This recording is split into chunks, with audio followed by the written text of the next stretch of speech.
What are we? What are we? See you go. Be you. See.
Whoops.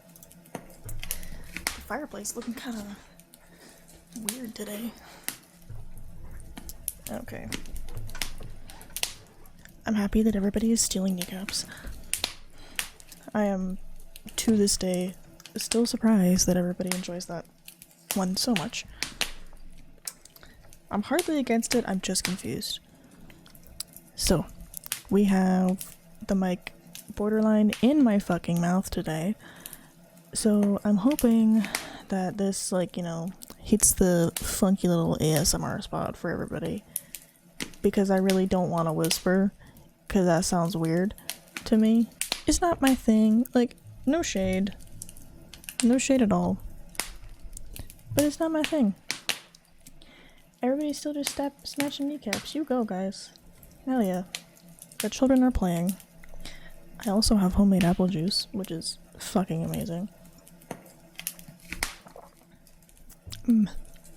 My mom made apple juice. That's some good shit. That's some good shit right there. Good shit, good shit. Equally good shit. Infinity bandanas and the kneecap stolen by Infinity Bandana. Oh, goddammit. And you're hitting the button too fucking fast and you just end up stealing your own goddamn knees. Man, I hate when that happens. Hold on. I'm gonna mute my mic so I can adjust it.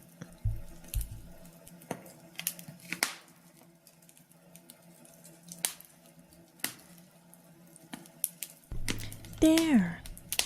Now you shouldn't have your eardrums blown out by my $10 boom arm. Yay. Hey, Waki's had his kneecap stolen by himself. Hell yeah. Look at you guys go. Alright. I'm going to let the children continue to play, and we're gonna get started on some chillax bedtime stories. Just picking up where we left off last week. We are starting with God Can Never Die, yet again from 1836, because they are all from 1836. Oh, you want tippy tappies before we get started? Hold on. Thanks not, Mom. I'm close enough at this rate. We have my lovely hardcover book.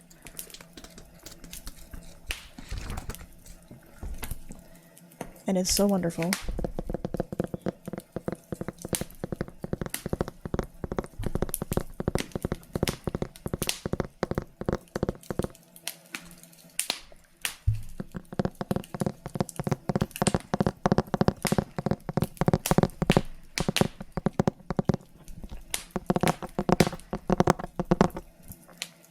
Blow my fucking mic out. Yeah, horse game girls, exactly. Horse girl moment. Alright. The tippy tappies have happened. I'm gonna dip into the book. As per usual, I won't be monitoring chat really well, but there's a handful of mods in today, so if somebody starts, saying slurs, please deal with that, because I'm not going to be paying attention. Yay, story time! Okay, So we start with God Can Never Die from 1836. It was a Sunday morning. The sun shone brightly and warmly into the room as the air, mild and refreshing, flowed through the open window. And out under God's blue heaven, where fields and meadows were covered with greens and flowers, all the little birds rejoiced. While joy and contentment were everywhere outside, in the house lived sorrow and misery. Even the wife, who otherwise was always in good spirits, sat that morning at the breakfast table with a downcast expression. Finally, she arose, without having touched a bite of her food, dried her eyes, and walked towards the door. It really seemed as if there were a curse hanging over this house. The cost of living was high, the food supply low, taxes had become heavier and heavier. Year after year, the household belongings had depreciated more and more, and now at last there was nothing to look forward to but poverty and misery. For a long time, all this had depressed the husband, who had always been a hard-working and law-abiding citizen. Now the thought of the future filled him with despair. Yes, many times he even threatened to end his miserable and hopeless existence. Neither the comforting words of his good-humored wife, nor the worldly or spiritual counsel of his friends had helped him. These had only made him more silent and sorrowful. It is easy to understand that his poor wife finally should lose her courage too. However, there was quite another reason for her sadness, which we soon shall hear. When the husband saw that his wife also grieved and wanted to leave the room, he stopped her and said, "I won't let you go until you have told me what is wrong with you." After a moment of silence, she sighed and said, "Oh, my dear husband, I dreamed last night that God was dead and that all the angels followed him to his grave." "How can you believe or think such foolish stuff?" answered the husband. "You know, of course, that God can never die." The good wife's face sparkled with happiness, and as she affectionately squeezed both her husband's hands, she exclaimed, "Then our dear God is still alive." "Why, of course," said the husband. "How could you ever doubt it?" Then she embraced him and looked at him with loving eyes, expressing confidence, peace, and happiness, as she said, "But, my dear husband, if God is still alive, why do we not believe in and trust in him? He has counted every hair on our heads. Not a single one is lost without his knowledge. He clothes the lilies in the field, he feeds sparrows and the ravens." It was as if a veil lifted from his eyes and as if a heavy load fell from his heart when she spoke these words. He smiled for the first time in a long while, and thanked his dear, pious wife for the trick she played on him, through which she had revived his belief in God and restored his trust. And in the room the sun shone even more friendly on the happy people's faces. A gentle breeze caressed their smiling cheeks, and the birds sang even louder their heartfelt thanks to God. Not quite my thing, but to each their own. Religion is one of those things I've never really understood too well, but my thoughts on it are you happy? Are you hurting anybody? If the answer to those are yes and no in that order respectively, cool. That's about the amount I give a shit.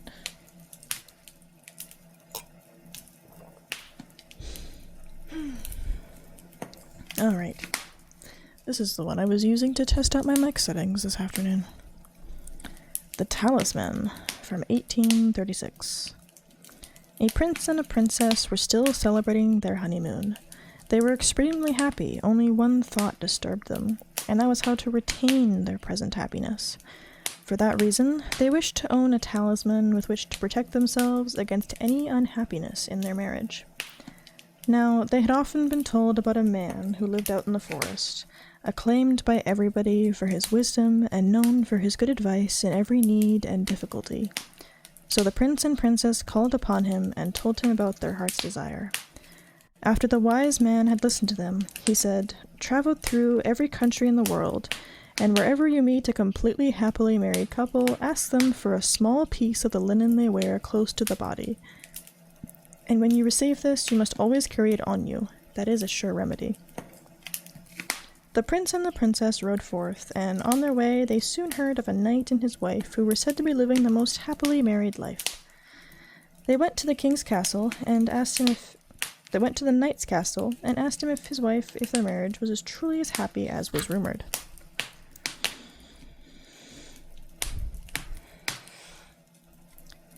Yes, of course, was the answer, with the one exception that we have no children.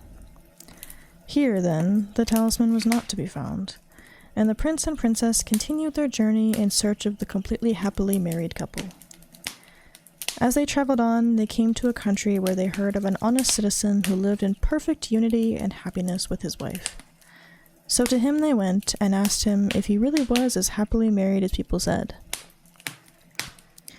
"Yes, I am," answered the man. "My wife and I live in perfect harmony, if only we didn't have so many children, for they give us a lot of worries and sorrows."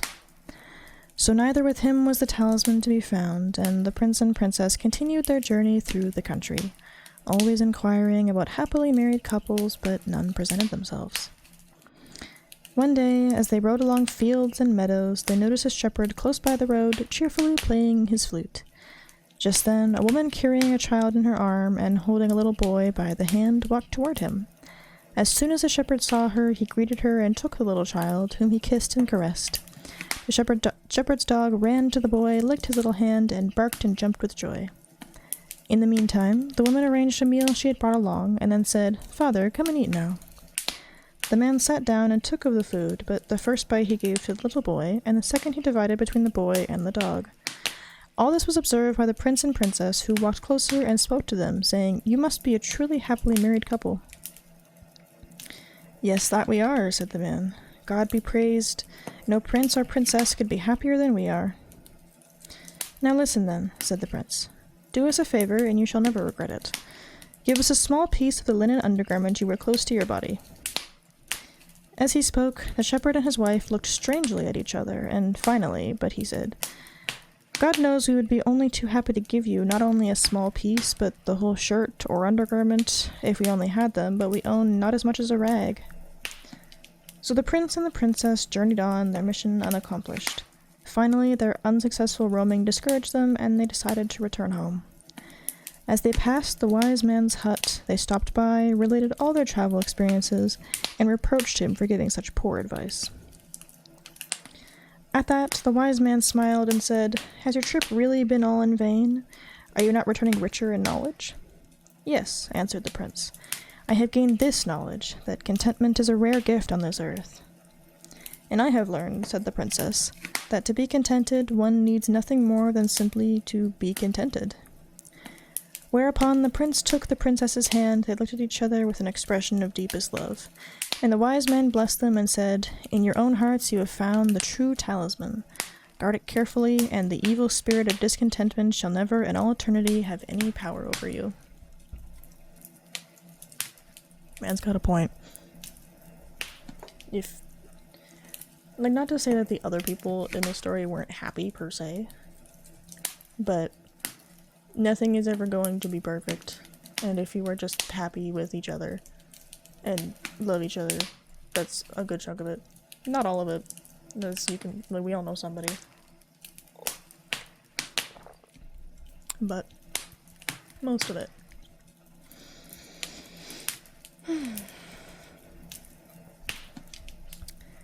This fable is intended for you. 1836. Wise men of ancient times ingeniously discovered how to tell people the truth without being blunt to their faces. You see, they held a magic mirror before the people in which all sorts of animals and various wondrous things appeared, producing amusing as well as instructive pictures. They called these fables, and whatever wise or foolish deeds the animals performed, the people were to imagine themselves in their places, and thereby think this fable is intended for you. In this way, no one's feelings were hurt. Let us give you an example. There were 2 high mountains, and at the top of each stood a castle. In the valley below ran a hungry dog, sniffing along the ground as if in search of mice or quail. Suddenly, a trumpet sounded from one of the castles to announce that mealtime was approaching. The dog immediately started running up the mountain, hoping to get his share, but when he was halfway up, the trumpeter ceased blowing, and a trumpet from the other castle commenced. "Up here," thought the dog, "they will have finished eating before I arrive, but over there they are just getting ready to eat." So he ran down and up the other mountain. But now the first trumpet started again, while the second stopped.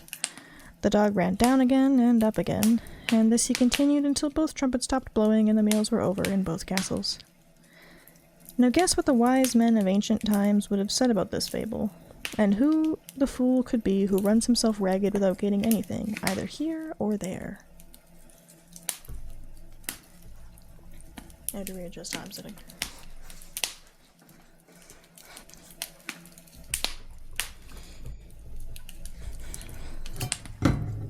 Yeah.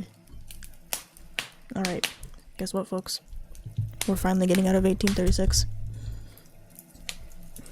And we are going into what's probably a very long one, yes. The Little Mermaid from 1837. Far out in the ocean, the water is as blue as the petals of the loveliest cornflower, and as clear as the purest glass. But it is very deep, too. It goes down deeper than any anchor rope will go, and many, many steeples would have to be stacked one on top of another to reach from the bottom of the surface to the sea. It is down there that the sea folk live. Now, don't suppose that there are only bare white sands at the bottom of the sea. No, indeed. The most marvelous trees and flowers grow down there, with such pliant stalks and leaves that the least stir in the water makes them move about, as though they were alive. All sorts of fish, large and small, dart among the branches, just as birds flit through the trees up here. From the deepest spot in the ocean rises the palace of the Sea King. Its walls are made of coral, and its high pointed windows of the clearest amber, but the roof is made of mussel shells that open and shut with the tide. This is a wonderful sight to see, for every shell holds glistening pearls, any one of which would be the pride of a queen's crown. The Sea King down there had been a widower for years, and his old mother kept house for him. She was a clever woman, but very proud of her noble birth. Therefore she flaunted 12 oysters on her tail, while the other ladies of the court were only allowed to wear 6. Except for this, she was an altogether praiseworthy person, particularly so because she was extremely fond of her granddaughters, the little sea princesses. They were 6 lovely girls, but the youngest was the most beautiful of them all. Her skin was as soft and tender as a rose petal, and her eyes were as blue as the deep sea, but like all the others, she had no feet. Her body ended in a fishtail. The whole day long they used to play in the palace, down in the great halls where little live flowers grew on the walls. Whenever the high amber windows were thrown open, the fish would swim in, just as swallows dart into our rooms when you open the windows. But these fish, now, would swim right up to the little princesses to eat out of their hands and let themselves be petted. Outside the palace was a big garden, with flaming red and deep blue trees. Their fruit glittered like gold, and their blossoms flamed like fire on their constantly waving stalks. The soil was very fine sand indeed, but as blue as burning brimstone. A strange blue veil lay over everything down there. You would have thought yourself aloft in the air with only the blue sky above and beneath you, rather than just down at the bottom of the sea. When there was dead calm, you could see the sun, like a scarlet flower with light streaming from its calyx. Each little princess had her own small garden plot, where she could dig and plant whatever she liked. One of them made her little flower bed in the shape of a whale. Another thought it neater to shape hers like a little mermaid, but the youngest of them made hers as round as the sun, and there she only grew flowers that were as red as the sun itself. She was an unusual child, quiet and wistful, and when her sisters decorated their gardens with all kinds of odd things they had found in sunken ships, she would allow nothing in hers except flowers as red as the sun and a pretty marble statue. This figure of a handsome boy carved in pure white marble had sunk to the bottom of the sea from some ship that was wrecked. Beside the statue, she planted a rose-colored weeping willow tree, which thrived so well that its graceful branches shaded the statue and hung down to the blue sand, where their shadows took on a violet tint and swayed as the branches swayed. It looked as if the roots and the tips of the branches were kissing each other in play. Nothing gave the youngest princess such pleasure as to hear about the world of human beings up above them. Her old grandmother had to tell her all she knew about ships and cities and of people and animals. What seemed nicest of all to her was that up on land the flowers were fragrant, for those at the bottom of the sea had no scent. And she thought it was nice that the woods were green, that the fish you saw among their branches could sing so loud and sweet that it was delightful to hear them. Her grandmother had to call the little birds fish, or the princess would not have known what she was talking about, for she had never seen a bird. When you get to be 15, her grandmother said, you will be allowed to rise up out of the ocean and sit on the rocks in the moonlight, to watch the great ships sailing by. You will see woods and towns, too. Next year, one of her sisters would be 15, but the others, well, since each was a whole year older than the next, the youngest still had 5 long years to wait until she could rise up from the water and see what our world was like. But each sister promised to tell the others about all she saw and what she found most marvelous on her first day. Their grandmother had not told them half enough, and there were so many things that they longed to know all about. The most eager of them all was the youngest, the very one who was so quiet and wistful. Many a night she stood by her open window and looked up through the dark blue water where the fish waved their fins and tails. She could just see the moon and stars. To be sure, their light was quite dim, but looked at through the water, they seemed much bigger than they appear to us. Whenever a cloud-like shadow swept across them, she knew that it was either a whale swimming overhead or a ship with many human beings aboard it. Little did they dream that a pretty young mermaid was down below, stretching her white arms up toward the keel of their ship. The eldest princess had her 15th birthday, so now she received permission to rise up out of the water. When she got back, she had 100 things to tell her sisters about, but the most marvelous thing of all, she said, was to lie on a sandbar in the moonlight, when the sea was calm, and to gaze at a large city on the shore, where the lights twinkled like hundreds of stars, to listen to music, to hear the chatter and clamor of carriages and people, to see so many church towers and spires, and to hear the ringing bells. Because she could not enter the city, that was just what she most dearly longed to do. Oh, how intensely the younger sister listened. After this, whenever she stood at her open window at night and looked up through the dark blue waters, she thought of that great city with all of its clatter and clamor, and even fancied that in these depths she could hear the church bells ring. The next year, her second sister had permission to rise up to the surface and swim wherever she pleased. She came up just at sunset. She said that this spectacle was the most marvelous sight she had ever seen. The heavens had a golden glow, and as for the clouds, she could not find words to describe their beauty. Splashed with red and tinted with violet, they sailed over her head. But much faster than the sailing clouds were wild swans in a flock. Like a long white veil trailing above the sea, they flew toward the setting sun. She too swam toward it, but down it went, and all the rose-colored glow faded from the sea and sky. The following year, her third sister ascended, and she was the boldest of them all. She swam up a broad river that flowed into the ocean. She saw gloriously green, vine-colored hills. Palaces and manor houses could be glimpsed through the splendid woods. She heard all the birds sing, and the sun shone so brightly that often she had to dive under the water to cool her burning face. In a small cove, she found a whole school of mortal children, paddling about in the water quite naked. She wanted to play with them, but they took fright and ran away. Then along came a little black animal. It was a dog, but she had never seen a dog before. It barked at her so ferociously that she took fright herself and fled to the open sea. But never could she forget the splendid woods, the green hills, and the nice children who could swim in the water even though they didn't wear fishtails. The fourth sister was not so venturesome. She stayed far out among the rough waves, which she said was a marvelous place. You could see all around you for miles and miles, and the heavens up above you were like a vast dome of glass. She had seen ships, but they were so far away that they looked like seagulls. Playful dolphins had turned somersaults, and monstrous whales had spouted water through their nostrils so that it looked as if hundreds of fountains were playing all around them. Now the fifth sister had her turn. Her birthday came in the winter-time, so she saw things none of the others had seen. The sea was a deep green color, and enormous icebergs drifted about. Each one glistened like a pearl, she said, but they were more lofty than any church steeple built by man. They assumed the most fantastic shapes and sparkled like diamonds. She had seated herself on the largest one, and all the ships that came sailing by sped away as soon as the frightened sailors saw her there with her long hair blowing in the wind.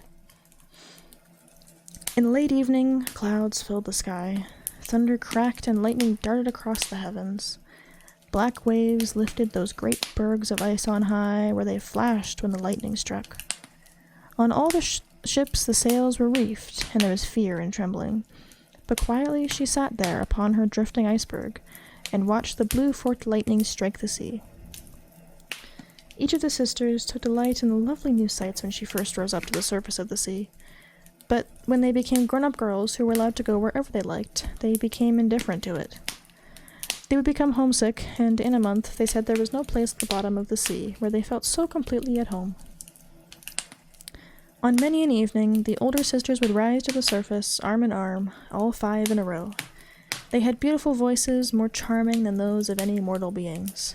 When a storm was brewing and they anticipated a shipwreck, they would swim before the ship and sing most seductively of how beautiful it was at the bottom of the ocean, trying to overcome the prejudice that sailors had against coming down to them. But people could not understand their song, and mistook it for the voice of the storm. Nor was it for them to see the glories of the deep. When their ship went down, they were drowned, and it was as dead men that they reached the Sea King's palace.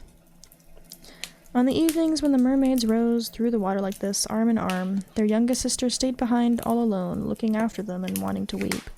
But a mermaid has no tears, and therefore she suffers so much more. "Oh, how I do wish I were 15, she said. "I know I shall love that world up there, and all the people who live in it." And at last, she too came to be 15. "Now I'll have you off my hands," said her grandmother, the old Queen Dowager. "Come, let me adorn you like your sisters." In little maid's hair she put a wreath of white lilies, each petal of which was formed from half of a pearl. And the old queen let 8 big oysters fasten themselves to the princess's tail as a sign of her high rank. "But that hurts," said the little mermaid. "You must put up with a good deal to keep up appearances," her grandmother said. Oh, how gladly she would have shaken off all these decorations and laid aside the cumbersome wreath. The red flowers in her garden were much more becoming to her, but she didn't dare to make any changes. "Goodbye," she said, and up she went through the water, as light and as sparkling as a bubble. The sun had gone down when her head rose above the surface, but the clouds still shone like gold and roses, and in the delicately tinted sky sparkled a clear gleaming of the evening star. The air was mild and fresh, and the sea unruffled.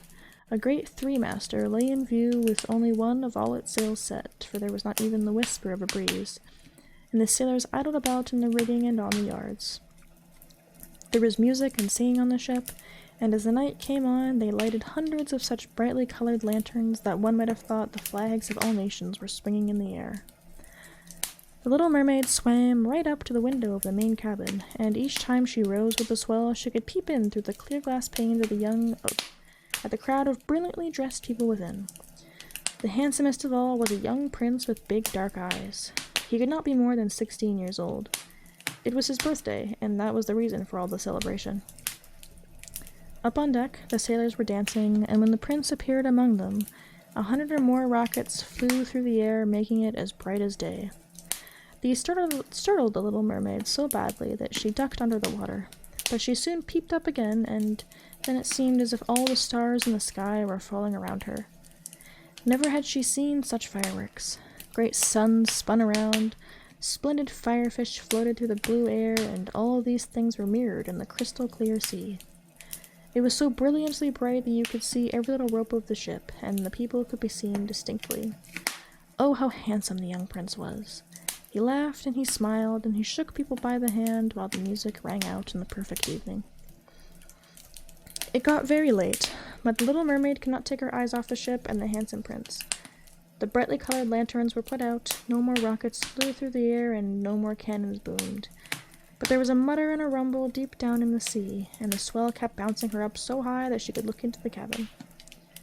Now the ship began to sail. Canvas after canvas was spread in the wind, the waves rose high, great clouds gathered, and lightning flashed in the distance. Ah, they were in for a terrible storm, and the mariners made haste to reef the sails. The tall ship pitched and rolled as it sped through the angry sea.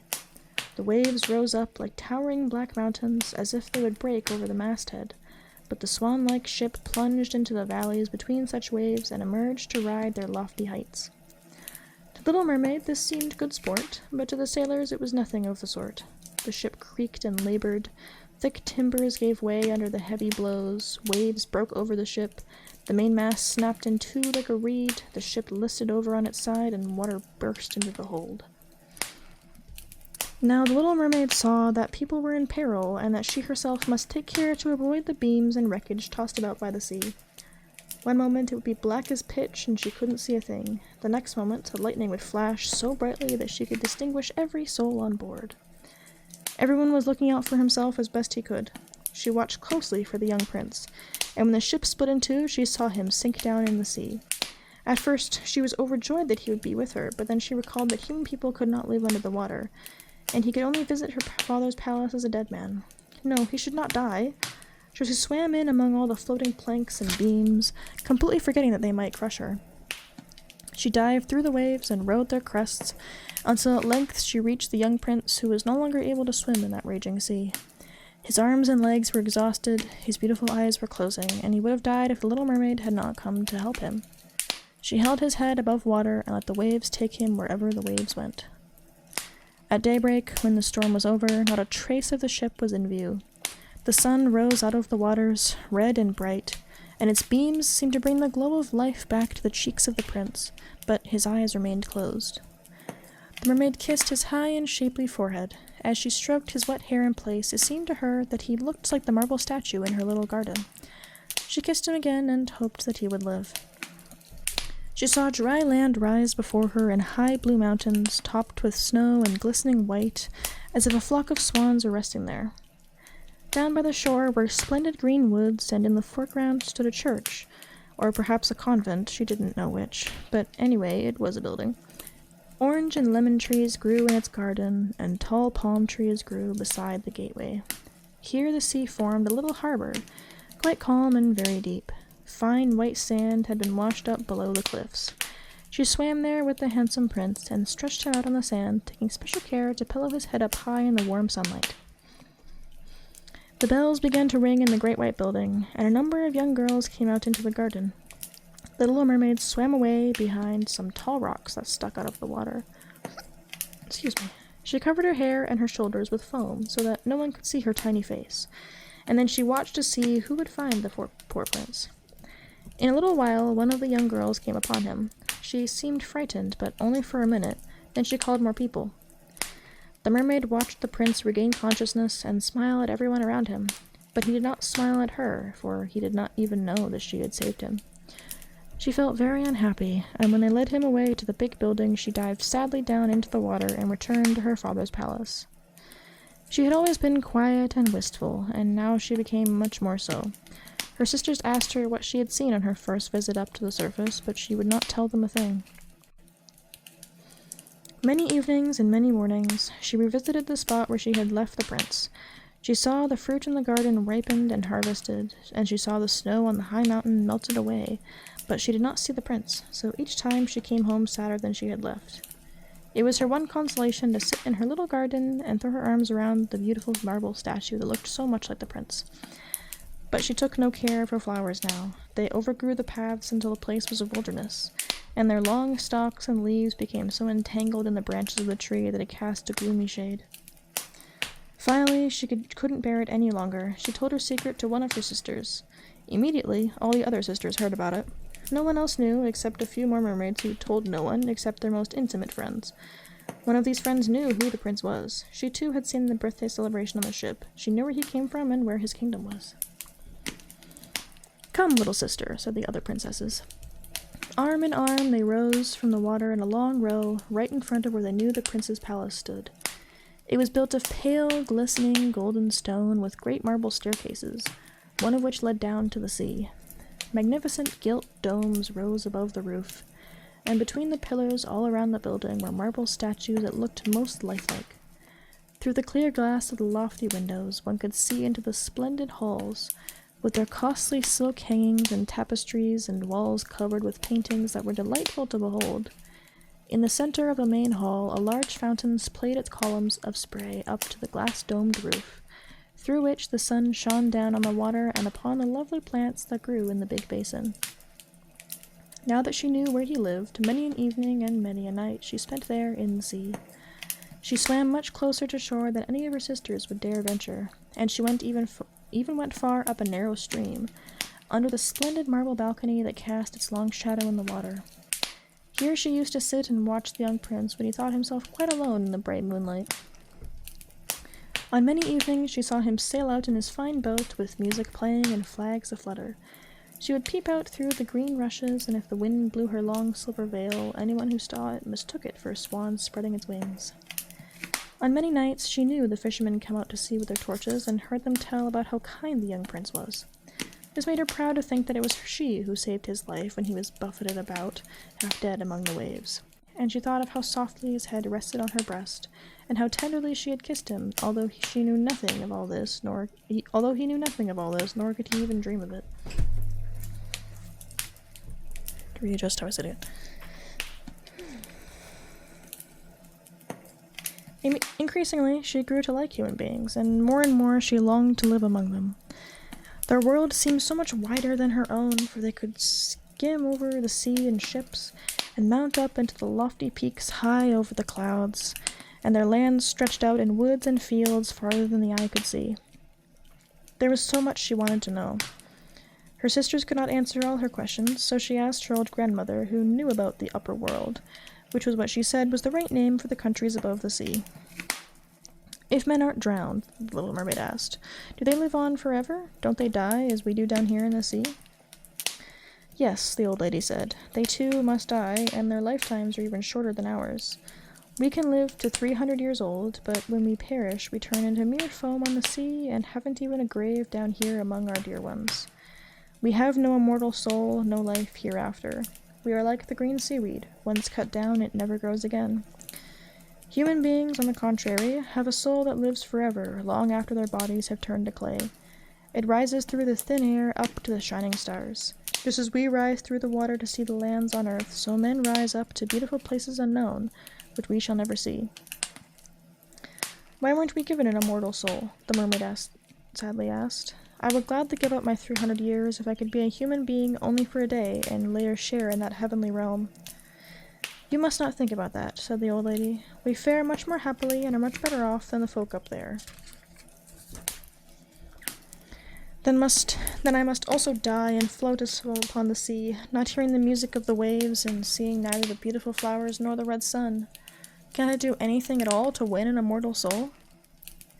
"No," her grandmother answered, "not unless a human being loved you so much that you meant more to him than his father and mother. If his every thought and his whole heart cleaved to you so that he would let a priest join his right hand to yours, and would promise to be faithful here and throughout all eternity, then his soul would dwell in your body, and you would share in the happiness of mankind. He would give you a soul and yet keep his own, but that can never come to pass. The very thing that is your greatest beauty here in the sea, your fishtail, would be considered ugly on land. They have such poor taste that to be thought beautiful there, you have to have 2 awkward props they call legs." The little mermaid sighed and looked unhappily at her fishtail. "Come, let us be gay," said the old lady. "Let us leap and bound throughout the 300 years that we have left to live. Surely that is time and to spare, and afterwards we shall be glad enough to rest in our graves. We are holding a court ball this evening." It was a much more glorious affair than is ever to be seen on earth. The walls and the ceiling of the great ballroom were made of massive but transparent glass. Many hundreds of huge rose-red and green grass-green shells stood on each side in rows, with the blue flames that burned in each shell illuminating the whole room and shining through the walls so clearly that it was quite bright in the sea outside. You could see countless fish, great and small, swimming towards the glass walls. On some of them the scales gleamed purplish red, while others were silver and gold. Across the floor of the hall ran a wide stream of water, and upon this the mermaids and mermen danced to their own entrancing songs. Such beautiful voices are not meant to be heard among the people who live on land. The little mermaid sang more sweetly than anyone else, and everyone applauded her. For a moment her heart was happy, because she knew she had the loveliest voice of all, in the sea or on land. But her thoughts soon strayed to the world up above. She could not forget the charming prince, nor her sorrow that she did not have an immortal soul like his. Therefore she stole out of her father's palace, and while everything there was song and gladness, she sat sadly in her own little garden. Then she heard a bugle call through the water, and she thought, "That must mean he is sailing up there, he whom I love more than my father or mother, he of whom I am always thinking, and in whose hands I would so willingly trust my lifelong happiness. I dare do anything to win him and to gain an immortal soul. While my sisters are dancing there in my father's palace, I shall visit the sea witch of whom I have always been so afraid. Perhaps she will be able to advise me and help me. The little mermaid set out from her garden towards the whirlpools that raged in front of the witch's dwelling. She had never gone that way before. No flowers grew there, nor any seaweed. Bare and gray, the sands extended to the whirlpools, where like roaring millweeds the waters whirled and snatched everything within their reach down to the bottom of the sea. Between these tumultuous whirlpools, she had to thread her way to reach the witch's waters, and then, for a long stretch, the only trail lay through a hot seething mire, which the witch called her peat marsh. Beyond it, her house lay in the middle of a weird forest, where all the trees and shrubs were polyps, half animal and half plant. It looked like 100-headed snakes growing out of the soil. All their branches were long, slimy arms, with fingers like wriggling worms. They squirmed joint by joint from their roots to their outermost tentacles, and whatever they could lay hold of, they twined around and never let go. The little mermaid was terrified and stopped at the edge of the forest. Her heart thumped with fear, and she nearly turned back, but then she remembered the prince and the souls that men have, and she summoned her courage. She bound her long, flowing locks closely about her head so that the polyps couldn't catch hold of them, folded her arms across her breast, and darted through the water like a fish, in among the slimy polyps that stretched out their writhing arms and fingers to seize her. She saw that every one of them held something that it had caught with its hundreds of little tentacles, and to which it clung with strong hoops of steel. The white bones of men who had perished at sea and sunk to these depths could be seen in the polyps' arms. Ships' rudders and seamen's chests, and the skeletons of land animals had also fallen into their clutches. But the most ghastly sight of all was a little mermaid whom they had caught and strangled. She reached a large, muddy clearing in the forest, where big fat water snakes slithered about, showing their foul, yellowish bellies. In the middle of this clearing was a house built of the bones of the shipwrecked men, and there sat the sea witch, letting a toad eat out of her mouth just as we might feed sugar to a little canary bird. What? She called the ugly fat water snakes her little chickabiddies, and let them crawl and sprawl about in her spongy bosom. I know exactly what you want, said the sea witch. It is very foolish of you, but just the same, you shall have it your way, for it will bring you to grief, my proud princess. You want to get rid of your fishtail and have 2 props instead, so that you can walk about like a human creature, and have the prince fall in love with you and win him and an immortal soul besides. At this, the witch gave such a loud, cackling laugh that the toad and the snakes were shaken to the ground where they lay writhing. You are just in time, said the witch. After the sun comes up tomorrow, a whole year would have to go by before I could be of any help to you. I shall compound you a draught, and before sunrise you must swim to the shore with it, seat yourself on dry land, and drink the draught down. Then your tail will divide and shrink until it becomes what our people on Earth call a pair of shapely legs, but it will hurt. It will feel as if a sharp sword slashed through you. Everyone who sees you will say that you are the most graceful human being they ever laid eyes on, for you will keep your gilding movement, and no dancer will be able to tread as lightly as you. But every step you take will feel as if you were treading upon knife blades so sharp that blood must flow. I am willing to help you, but are you willing to suffer all this? Yes, the little mermaid said in a trembling voice, as she thought of the prince and of gaining a human soul. Remember, said the witch, once you have taken a human form, you can never be a mermaid again. You can never come back through the waters for your sisters or to your father's palace. And if you do not win the love of the prince so completely that for your sake he forgets his father and mother, cleaves to you with his every thought and his whole heart, and lets the priest join your hands in marriage, then you will win no immortal soul. If you marry someone else, your heart will break on the very next morning, and you will become foam of the sea. I shall take that risk, said the little mermaid, but she turned as pale as death. Also, you will have to pay me, said the witch, and it is no trifling price that I'm asking. You have the sweetest voice of anyone down here at the bottom of the sea, and while I don't doubt that you will like to captivate the prince with it, you must give this voice to me. I will take the very best thing that you have in return for my sovereign draught. I must pour my own blood in it to make the drink as sharp as a 2-edged sword. But if you take my voice, said the little mermaid, what will be left to me? Your lovely form, the witch told her, your gilding movements and your eloquent eyes. With these, you can easily enchant a human heart. Well, have you lost your courage? Stick out your little tongue, and I shall cut it off. I'll have my price, and you shall have the potent draught. Go ahead, said the little mermaid. The witch hung her cauldron over the flames to brew the draught. Cleanliness is a good thing, she said as she tied her snakes in a knot and scoured the pot with them. Then she pricked herself in the chest and let her black blood splash into the cauldron. Steam swirled up from it in such ghastly shapes that anyone would have been terrified by them. The witch constantly threw new ingredients into the cauldron, and it started to boil with a sound like that of a crocodile shedding tears. When the draught was ready at last, it looked as clear as the purest water. There's your draught, said the witch, and she cut off the tongue of the little mermaid, who now was dumb and could neither sing nor talk. If the polyps should pounce on you when you walk back through my wood, the witch said, just spill a drop of this brew upon them, and their tentacles will break in 1,000 pieces. But there was no need of that, for the polyps curled up in terror as soon as they saw the bright draught. It glittered in the little mermaid's hand as if it were a shining star, so she soon traversed the forest, the marsh, and the place of raging whirlpools.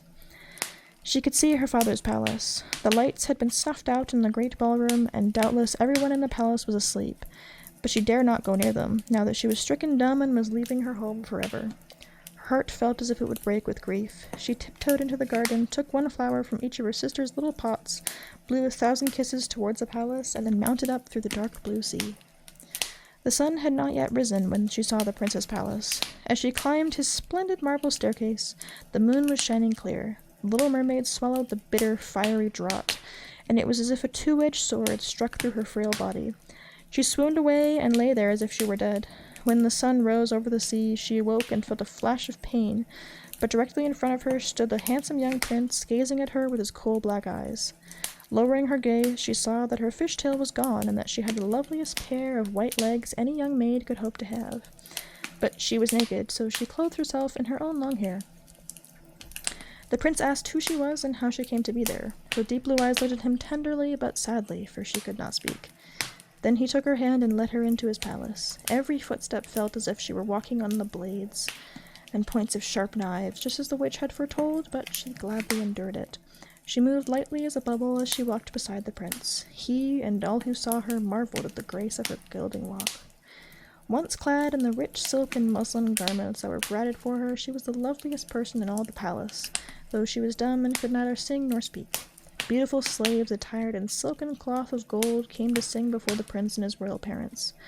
One of them sang more sweetly than the others, and when the prince smiled at her and clapped his hands, the little mermaid felt very unhappy, for she knew that she herself used to sing much more sweetly. Oh, she thought, if he only knew that I parted with my voice forever so that I could be near him. Graceful slaves now began to dance to the most wonderful music. Then little mermaid lifted her shapely white arms, rose up on the tips of her toes, and skimmed over the floor. No one had ever danced so well. Each movement set off her beauty to better and better advantage, and her eyes spoke more directly to the heart than any of the singing slaves could do. She charmed anyone, especially the prince, who called her his dear little foundling. She danced time and again, though every time she touched the floor she felt as though she were treading on sharp-edged steel. The prince said he would keep her with him always, and that she was to have a velvet pillow to sleep on outside his door. He had a page's suit made for her, so that she could go with him on horseback. They would ride through the sweet-scented woods, where the green boughs brushed her shoulders, and where the little birds sang among the fluttering leaves. She climbed up high mountains with the prince, and though her tender feet bled so that all could see it, she only laughed and followed him on until they could see the clouds driving far below, like a flock of birds in flight to distant lands. At home in the prince's palace, while the others slept at night, she would go down the broad marble steps to cool her burning feet in the cold sea water, and then she would recall those who lived beneath the sea. One night her sisters came by, arm in arm, singing sadly as they breasted the waves. When she held out her hand toward them, they knew who she was and told her how unhappy she had made them all. They came to see her every night after that, and once far, far out to sea, she saw her old grandmother, who had not been up to the surface this many a year. With her was the Sea King, with the crown upon his head. They had stretched out their hands to her, but they did not venture so near the land as the sisters had. Day after day, she became more dear to the prince, who loved her as one would love a good little child, but he never thought of making her his queen.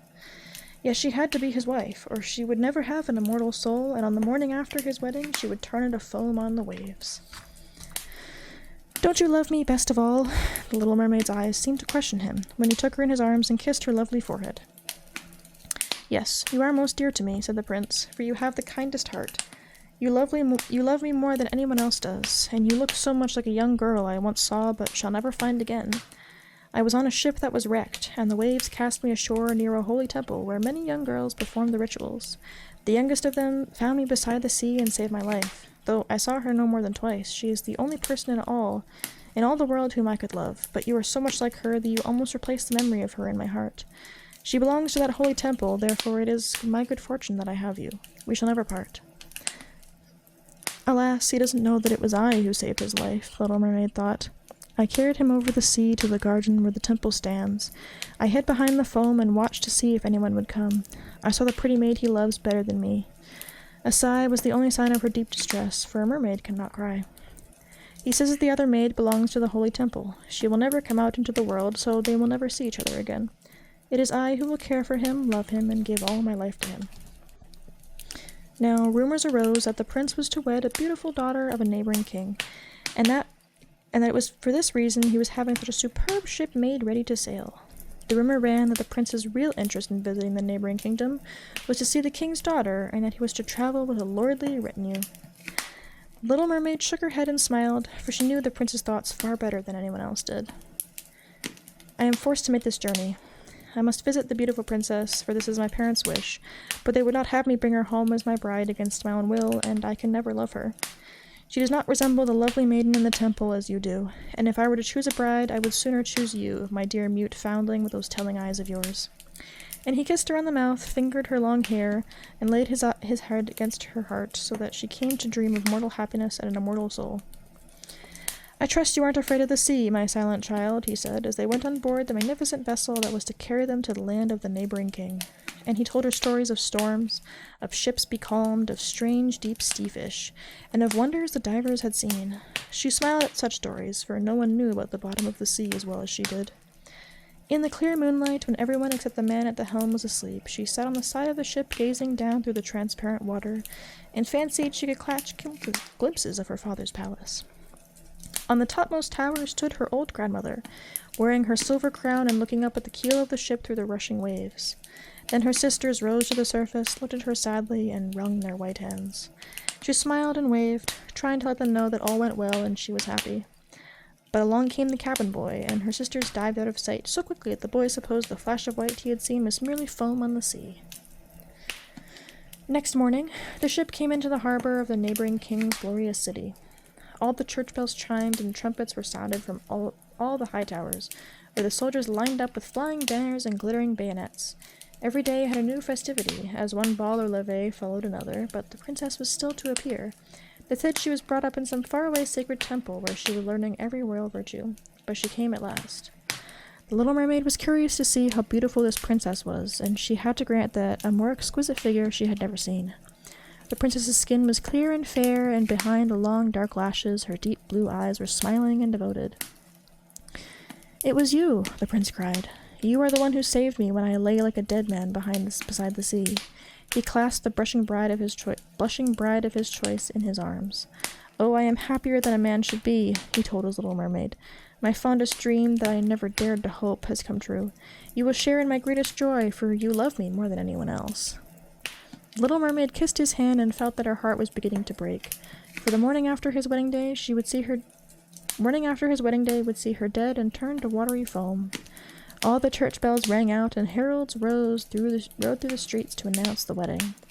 Upon every altar, sweet-scented oils were burned in costly silver lamps. The priests swung their censers, the bride and bridegroom joined their hands, and the bishop blessed their marriage. The little mermaid, clothed in silk and cloth of gold, held the bride's train, but she was deaf to the wedding march and blind to the holy ritual. Her thought turned on her last night upon earth and on all she had lost in this world.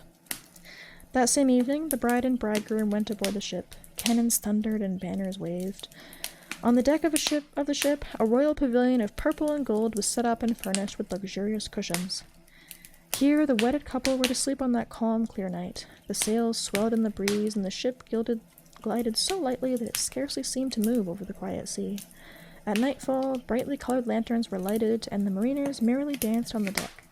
The little mermaid could not forget that the first time she rose from the depths of the sea and looked on at such pomp and happiness. Light as a swallow pursued by his enemies, she joined in the whirling dance. Everyone cheered for she had never danced so wonderfully. Her tender feet felt as if they were pierced by daggers, but she did not feel it. Her heart suffered far greater pain.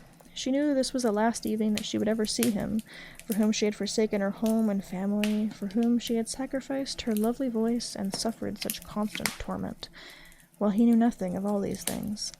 It was the last night that she would breathe the same air with him, or look upon deep waters or the star fields of the blue sky. A never-ending night, without thought and without dreams, awaited her, who had no soul and could not get one. The merrymaking lasted long after midnight, yet she laughed and danced on despite the thought of death she carried in her heart. The prince kissed his beautiful bride, and she toyed with his coal-black hair. Hand in hand they went to rest in the magnificent pavilion. A hush came over the ship. Only the helmsman remained on deck, as Little Mermaid leaned her white arms on the bulwarks and looked to the east to see her first red hint of daybreak, for she knew that the first flash of the sun would strike her dead. Then she saw her sisters rise up among the waves. They were as pale as she, and there was no sign of their lovely long hair that the breezes used to blow. It had all been cut off. "We have given our hair to the witch," they said, so that she would send you help and save you from death tonight. "She gave us a knife. Here it is. See the sharp blade? Before the sun rises, you must strike it into the prince's heart, and when his warm blood bathes your feet, they will grow together and become a fishtail. Then you will be a mermaid again, able to come back to us in the sea and live out your 300 years before you die and turn into dead salt sea foam. Make haste. He or you must die before sunrise. Our old grandmother is so grief-stricken that her white hair is falling fast, just as ours did under the witch's scissors. Kill the prince and come back to us. Hurry, hurry. See that red glow in the heavens? In a few minutes the sun will rise and you must die." So saying, they gave a strange deep sigh and sank beneath the waves. The little mermaid parted the purple curtains of the tent and saw the beautiful bride asleep with her head on the prince's breast. The mermaid bent down and kissed his shapely forehead. She looked at the sky, fast reddening for the break of day. She looked at the sharp knife, and again turned her eyes towards the prince, who in his sleep murmured the name of his bride. His thoughts were all for her, and the knife blade trembled in the mermaid's hand. But then she flung it from her, far out over the waves. Where it fell, the waves were red, as if bubbles of blood seethed in the water. With eyes already glazing, she looked once more at the prince, hurled herself over the bulwarks into the sea, and felt her body dissolve in foam. The sun rose up from the waters. Its beams fell, warm and kindly, upon the chill sea foam, and Little Mermaid did not feel the hand of death. In the bright sunlight overhead, she saw hundreds of fair, ethereal beings. They were so transparent that through them she could see the ship's white sails and red clouds in the sky. Their voices were sheer music, but so spirit-like that no human ear could detect the sound, just as no eye on earth could see their forms. Without wings, they floated as light as the air itself. The little mermaid discovered that she was shaped like them, and that she was gradually rising up out of the foam. "Who are you toward whom I rise?" she asked, and her voice sounded like those above her, so spiritual that no music on earth could match it. "We are the daughters of the air," they answered. "A mermaid has no immortal soul, and can never get one unless she wins the love of a human being. Her eternal life must depend upon a power outside herself. The daughters of air do not have an immortal soul either, but they can earn one by their good deeds. We fly to the south, where the hot, poisonous air kills human beings unless we bring cool breezes. We carry the scent of flowers through the air, bringing freshness and healing balm wherever we go. When for 300 years we have tried to do all the good that we can, we are given an immortal soul and share in mankind's eternal bliss. You, poor little mermaid, have tried with your whole heart to do this too. Your suffering and your loyalty has raised you up into the realm of airy spirits, and now in the course of 300 years you may earn by your good deeds a soul that will never die." The little mermaid lifted her bright clear eyes towards God's sun, and for the first time her eyes were wet with tears. On board the ship, all was astir and lively again. She saw the prince and his fair bride in search of her. Then they gazed sadly into the seething foam as if they knew she had hurled herself into the waves. Unseen by them, she kissed the bride's forehead, smiled upon the prince, and rose up with the other daughters of the air to the rose-red clouds that sailed on high. "This is the way that we shall rise to the kingdom of God after 300 years have passed. We may get there even sooner," one spirit whispered. "Unseen, we fly into the homes of men where there are children, and for every day on which we find a good child who pleases his parents and deserves their love, God shortens our days of trial. The child does not know when we float through his room, but when we smile at him in approval, 1 year is taken from our 300. But if we see a naughty, mischievous child, we must shed tears of sorrow, and each tear adds a day to the time of our trial." knew it was gonna be long. I did not know that ended that way. I was under the impression that Little Mermaid ended because she just died. Though, you can tell exactly where these came from. Because they're really Jesus-y. There's a lot of God, which I did not think I was going to see in these fairy tales. But, I don't care. As long as the story is good, cool. The Bible's got some interesting stories in it. Okay. It's been about an hour. I mean, she kind of did. Yeah, a little bit. But she just kind of has to, like, be a really good person for 300 years, which is really fucking lame. She just has to be a really good person for 300 years, which sucks. But, I mean, she's not dead, she's just completely screwed, so it seems. The fact that she then has to prove herself after everything she's already done, and then has to prove herself on top of that, that sounds kind of exhausting. But to each their own, I suppose. Yeah. I looked at other possible ASMR-y stuff that I could do. Excuse me. The only thing that I found that seemed close enough was whispering, and I don't really like it, personally. I don't know. Something about it just feels really weird. It's hard to say. Maybe one day I will set up a camera and, like, cut up soap or something. Who knows at this point. We'll figure out something. We'll do something. Okay, anyway. I'm gonna take a really quick 3-minute break, run a quick ad, rest my voice, and crack my neck. So I will be right back.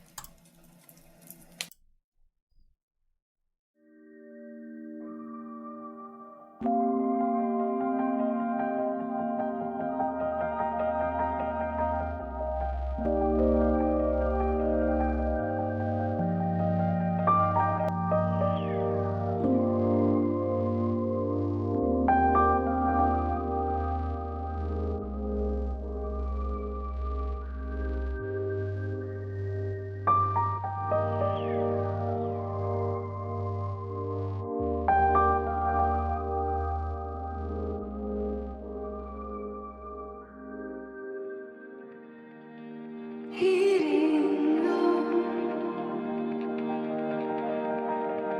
What a way, what a way to see them go.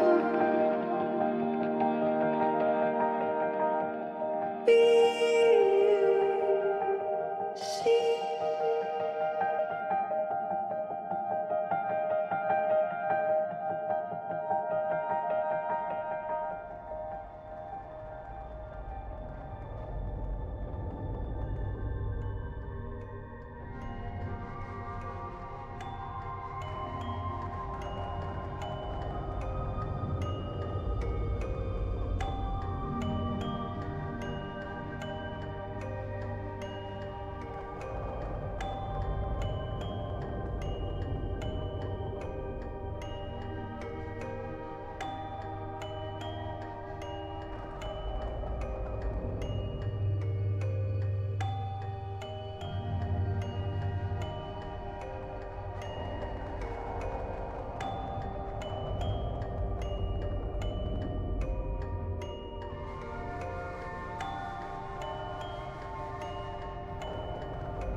Okay, I'm losing my fucking mind.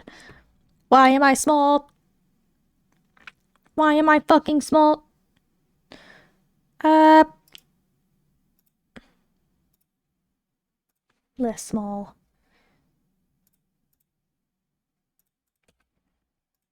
Okay, fuck it. We're playing fucking Uma Musume because I'm actually kind of losing my mind. I think I'm gonna keep doing ASMR stuff. I think I'm gonna keep doing it, but I'm gonna do it like on my own time and record it and chuck it on YouTube.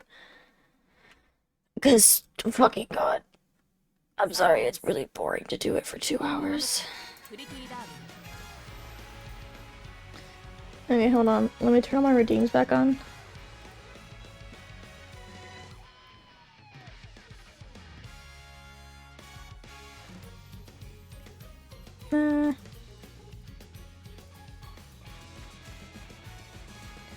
Yoink, yoink.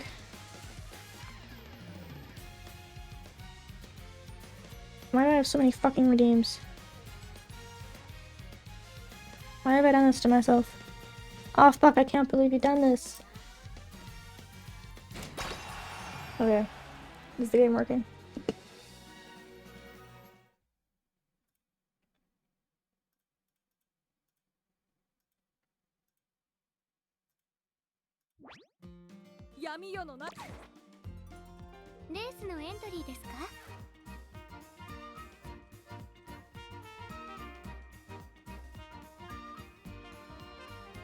Why? Does it have to be windowed?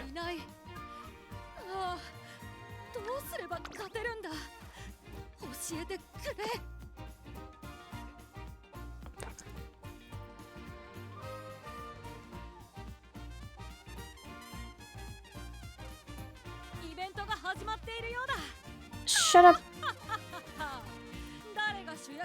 We know Seahorse. I know you know Seahorse. I don't know why you know Seahorse. Okay, hold on.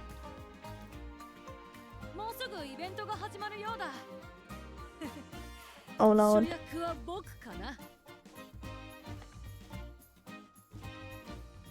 Hold on. I know we all kind of losing our mind. It's okay. Okay. Of course. It's just going through the horse? Why? Why game? Why game dumb?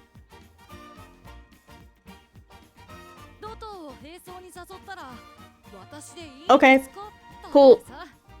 I managed to fuck with the settings until it worked. Cool. Cool beans, actually. Right, this is what I was doing. Hold on, squirrel. I was in the middle of a career for Biwa Hayahide.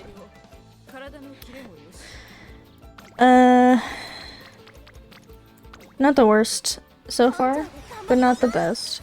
I'm gonna go back to doing TM Opera O, I think, after I do a Golshi run to prove to you guys that she's really not that fucking difficult and that it's just a skill issue. Golshi is not terribly difficult. Just figure it out. Skill issue, come on, it's not hard. Just be a better trainer to your Hans Squirrel. Yay! Change category? Oh fuck yeah, I probably should do that.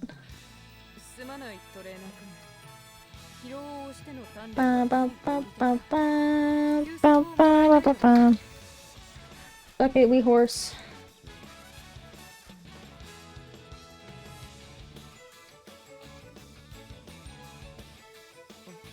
I love ASMR bedtime stories! So, Pickle, we're playing with horses now. This is the new ASMR bedtime stories. ASMR bedtime stories, but it's me yelling at my horse girls to fucking run faster. God damn it.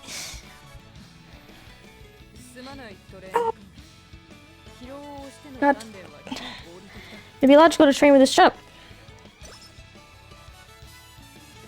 Back to my lurk. You enjoy your lurk, Pickle. I think I'm gonna just post the ASMR videos like on my YouTube channel. Because fuck this shit, Jesus Christ. I cannot be bothered. Okay, get that up to 600, get your stamina up to 600, and then we're pretty much solid, and I'm just gonna like max the fuck out of your stamina as hard as I can. But we're in senior year, so we're not gonna get that far. Oh, curvature. Let's fucking go. Okay, I think... Okay, so I've got Beeline. I've got that. If I can pull Iron Will and Professor of Curvature, which is 400 skill points, that would help. Okay, we're gonna actually watch the races because I know that's kind of the thing. Even though I have a tendency to just like skip them because I just fly through careers every day because there's something fucking wrong with me. I have a problem, actually. I have such a problem that I've like started studying the fucking meta. Yeah, we're gonna wipe the floor with these bitches. Okay, come on. There you fucking go. You're in a perfectly good spot. You're scooting right over into the middle. Hell yeah. Hara hara. Team Opera O is getting restless. Haha, bitch. I'm kidding. Opera O is one of my favorites, objectively. Okay, okay. You're in a good spot as a pacer. This is what we like to see. But you're still in the front and you're not gonna get boxed in. Fuck yeah. Look at you go. Look at you fucking go, girl. Can Hishi Amazon get the fuck out? Fuck off. You're cool. Piss off. Okay, I don't want to see these bitches yet top anymore. Okay, we going fast. Sprint. I like seeing everybody just wiggle around. There's Opera. Yeah, Opera, you're getting kind of screwed right now. It's too bad, sucks to suck. You're gonna sit right... Okay, we're starting to scooch. I meant to hit the other one. Fuck! I meant to hit the slowdown button. I meant to hit the thing over here, not the one over there. Fuck! Well, I had no question that she was gonna wipe the floor with the competition, though, so... That's why I wasn't worried. Why would I be worried? She's just fucking cool. Why would I have any concern? Oh, fuck off. Need more fucking things. Okay, we'll get Corner Adept. And then go for Presto Curvature and Iron Will. Autumn Tenno Show! Okay, this time I won't accidentally skip the thing. She's the #1 favorite. She's set. We got her fancy racewear. Because she's a 3-star and she's beautiful. I'm trying to get... Wow, you're online so late. I do this sometimes. Excuse me. Welcome in, Loyal fan.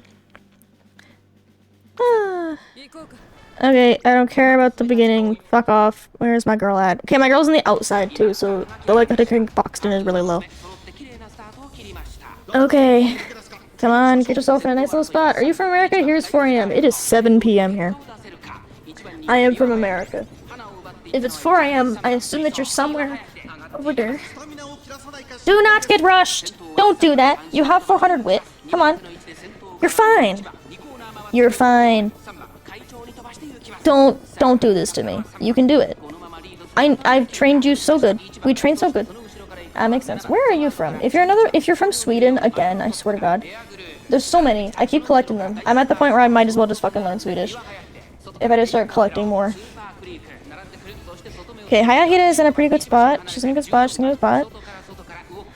And everybody in this last spurt is gonna be when it gets fucking scary. She's on the outside, should be fine. I'm not from Sweden. My only friend is from Sweden. There are a handful of people that are regulars in chat that are from Sweden. Cough cough. Infinity Bandana. Cough cough. Europe. Yeah, that checks. Come on. Come on, girl. I need you to lock in. I need you to push right forward. Come on. Come on, come on, come on, come on, come on, come on, come on. I'm trying to learn Swedish for her. Oh, that's cute. Come on. Come on. Push forward. Break out.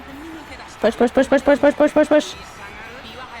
Come on. Do not let yourself be beat by a fucking generic bitch over here. Do not let it happen. Come on. Come on. Come on. Oh, damn it. I mean, second is still fine in this regard, and you were close. Had you not gotten rushed for whatever fucking reason, you would have been fine. Okay. Well, yeah, that's just RNG. When somebody's just like, oh, Victor was close to being yours, and you were like, almost win, that's pretty much just RNG sometimes. It happens.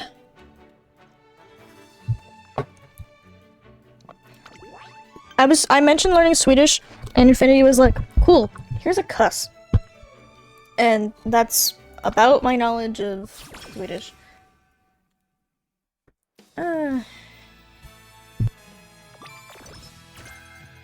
Well, my mic is all fucked up. A slight tingling in the fingertips, the sign of ill health. Take a nap. You're fine. Multiple forms of aspiration. Repetition is the key to both theory, analysis, and training. Okay, let's check you in another race. You can win this. Your stats are there. You can win this. The favorite for Japan Cup, which got some really, really fucking good fans out of it. Because if I can get the fans bumped up, then I can get her... Excuse me. Well, I don't think I'm gonna be able to get her rank. Her unique skill pushed up too much. Come on! Good start, good start, good start. Okay, we got the beeline burst. Get yourself right, scoot it over, and you're right where you need to be. Do not give Symboli Rudolph a fucking inch, because you know when you do, she takes a goddamn mile. Fuck off. Fuck out of here. Why is every other Uma so fucking scary, and then when I train them, they're just like... It's like, fuck, God. When somebody else trains you, you're scary. Despite having worse stats.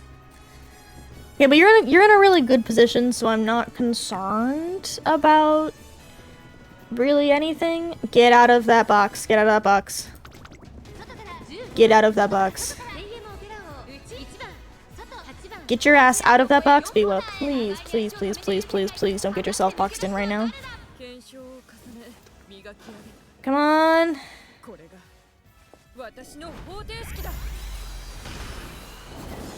Yes. Come on, get your ass out of that box and into the front. Come on. Still a gap over one length. Come on, push it. Oh, you seem to have gotten out of that box. Come on, come on, come on, come on, come on, come on. Oh, fuck off! TM Opera, TM Opera. Come on, Biwa. Come on, Biwa. Come on. Come on. Oh, fuck, that's third.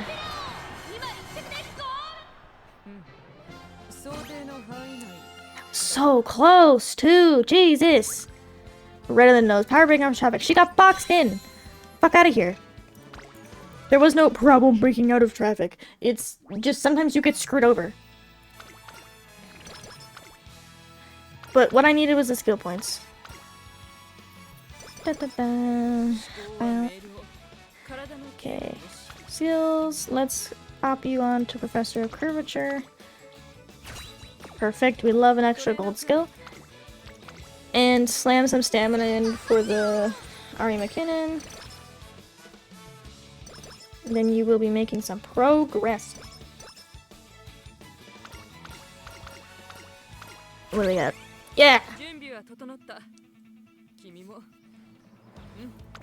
Okay. Can I get the beginning of Lalo? Nope. Okay. I'll have enough skill points by the end of the playthrough regardless. So, that much I'm comfortable with. I'll probably end in, like, BB plus territory. Look at us fucking go! I do kind of want to just get through this part. I will do a full run with Gold Ship. I will run it through properly. We will watch the whole shebang. I gotta get through this. Look at all the goals. Biba High Hit is one enough fans to be considered to star Uma Musume and been chosen to take part. Okay. I'm level 5 wit. You can play some shogi. Okay, get some extra stamina. Because when in doubt, better stamina. Uma Musume is stamina and wit. This today's training regimen? Interesting. Uh-huh. It's snowing! Look at my girl. Not a single doubt in my fucking mind. I have never in my life had a significant doubt about my trainees.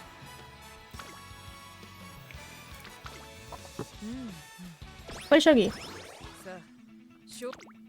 Okay, I need 270 for Iron Will. But we can get part of it. Okay. Go forth, my horse! Go forth, horsey! Go. And you're the favorite already? Fuck yeah. Oh, I don't like that. That is just neck and neck. I don't like that. Okay, for the finale, I'll run it through. We'll get to see my horse. My horse is amazing. Whoop some fucking ass. More Shogi. Okay. Do I have enough? Yes, I do! Perfect. And nothing is going to be 30 skill points, so let's get the fuck out of Dodge. You are a finale. Finale finals. Oh, we've gotten a 5th favorite. Shut up. My horse is gonna wreck your horse. And your horse is gonna have to go to the fucking glue factory because your horse is gonna be so sad. Who is the #1 favorite in this content? You? Fuck off. And you're right on the outside too, which makes everything a little bit easier. Perfect, perfect. A good start, that's what I like to fucking see. Everybody's racing up to the front. Y'all are gonna run out of stamina, and I'm gonna whoop your ass. Yeah, the thing is that I run front runners and like they're really easy to train. But in any case, I don't want to hear you guys talking. Okay. I love Happy Meek. I think Happy Meek is such a cute little Uma. She's so adorable. But sucks to suck, I'm still gonna whoop your ass. Okay, where am I? Come up here. Back into 8th. But if we can get to... Okay, Beeline Burst, we're doing good. Get yourself up there into a comfortable position. You're a little boxed in, more than I would like, but fine. Okay, last corner. I need you to get around everybody, please. Come on, Biwa. Come on, Biwa. I know that you can get around everybody. Yeah. I know you can do it. I know you can get around everybody. I know damn well you can do it. Push yourself. Yes! Push yourself right through those two and then get yourself around Meek and Top Gun and you are golden. And we're closing in on Meek. Come on. Push, push, push, push, push, push, push, push, push. Push! Come on! Yes! Yes! Fuck you, I win!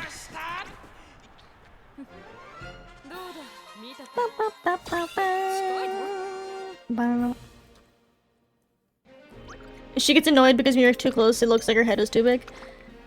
That's the whole plot.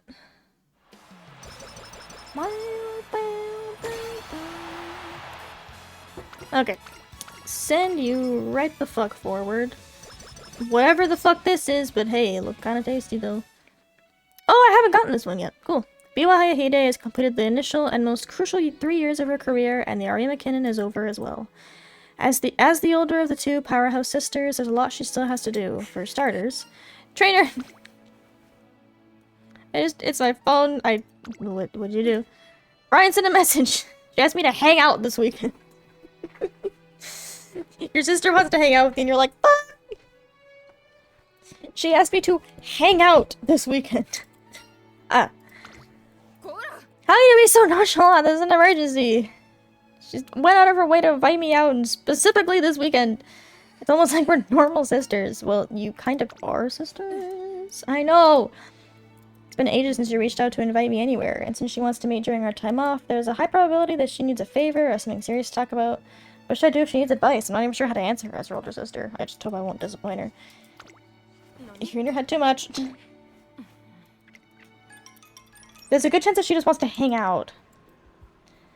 I have a handkerchief, some tissues, and some bandages for her. I'm ready. You're wearing a tracksuit? Let's start on training. Let's go. Uh-huh. It's almost like we're just hanging out like normal people. Those are pretty good races, especially that girl in the 9th one. She's got potential. You still alive? Why haven't you asked me for any advice? You're the one who invited me out to spend time with you. Yeah, and don't you have some burning problem you need me to solve or need advice in your stride, your next race or something? Okay. What, did you want me to have some kind of problem? No, I just feel like I've been tricked. I thought for sure you had something to discuss or that you had a favor to ask me. In that case, I guess... And I said in my message earlier, I need to use your kitchen. Okay. The dorm kitchen is currently closed for repair, so I can't use it right now. I just need to whip up some curry and I'll be out of your hair. I promise I'll clean up after myself, so please let me use it. Okay. It'd only be 4 or 5 hours. What? Sorry about my sister. Do you want curry that bad? No. She was desperate for me to ask her for a favor. This is all I could come up with. I would have been fine just spending the day talking together, but whatever. I put in 4 nights as usual. I'll be sure to stew them until they dissolve, okay? Okay. So why did you want to see her on a weekend? I didn't want to bother her on a weekday since it had cut into her training sessions with you. And I want to keep getting better so I can race her at her best. I guess we'll be going... Why don't we just eat here? Are you feeling okay? You've always been so shy around people you don't know well. I'm not a kid anymore. Besides, it's your trainer. And I want to ask about some things, like what you've been up to for the past 3 years. My sister said you're a very reliable trainer. I'd like to hear how she stacks up for future reference. Eh? We might be seeing a lot of each other for a long while yet, so let's try to get along. Okay. What are we talking about? Why are you agreeing so easily with Brian? The relationship might not be typical, but they're still definitely sisters. And the curry tastes even better in good company. Thought it would. Okay. So I've grabbed all of those. Let's grab prepare to pass, so we don't get stuck all the time.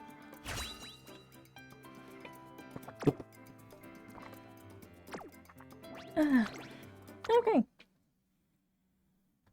Should be a B+? B+? That looks like a B+. Hell yeah! Ugh.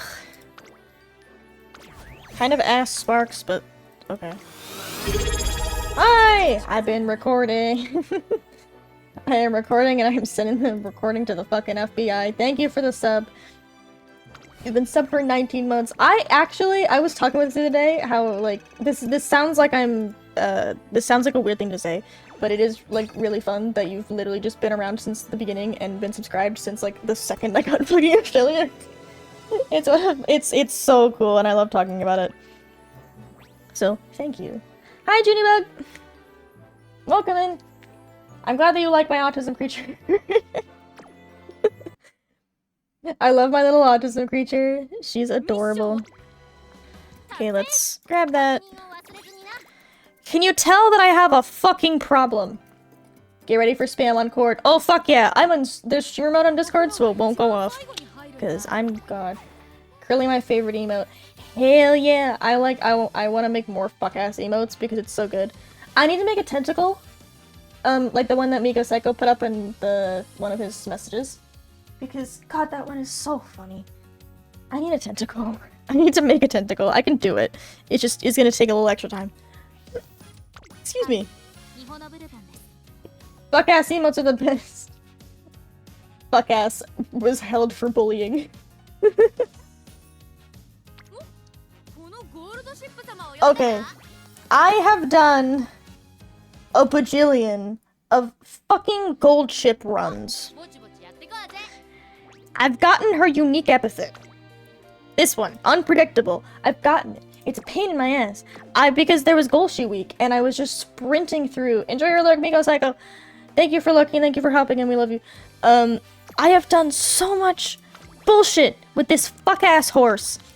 And I will show you that you can train this fuck-ass horse. Because everybody's like, oh, Golshi's so fucking difficult. She's, like, so complicated. Skill issue. You can train this goddamn horse.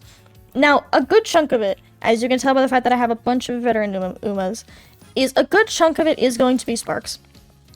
So I have three. I think this one's a 6-star. I think this one's 9. I'm not sure. On mic, your voice was messing up a little. Oh, what the fuck. Oh, I know what it is.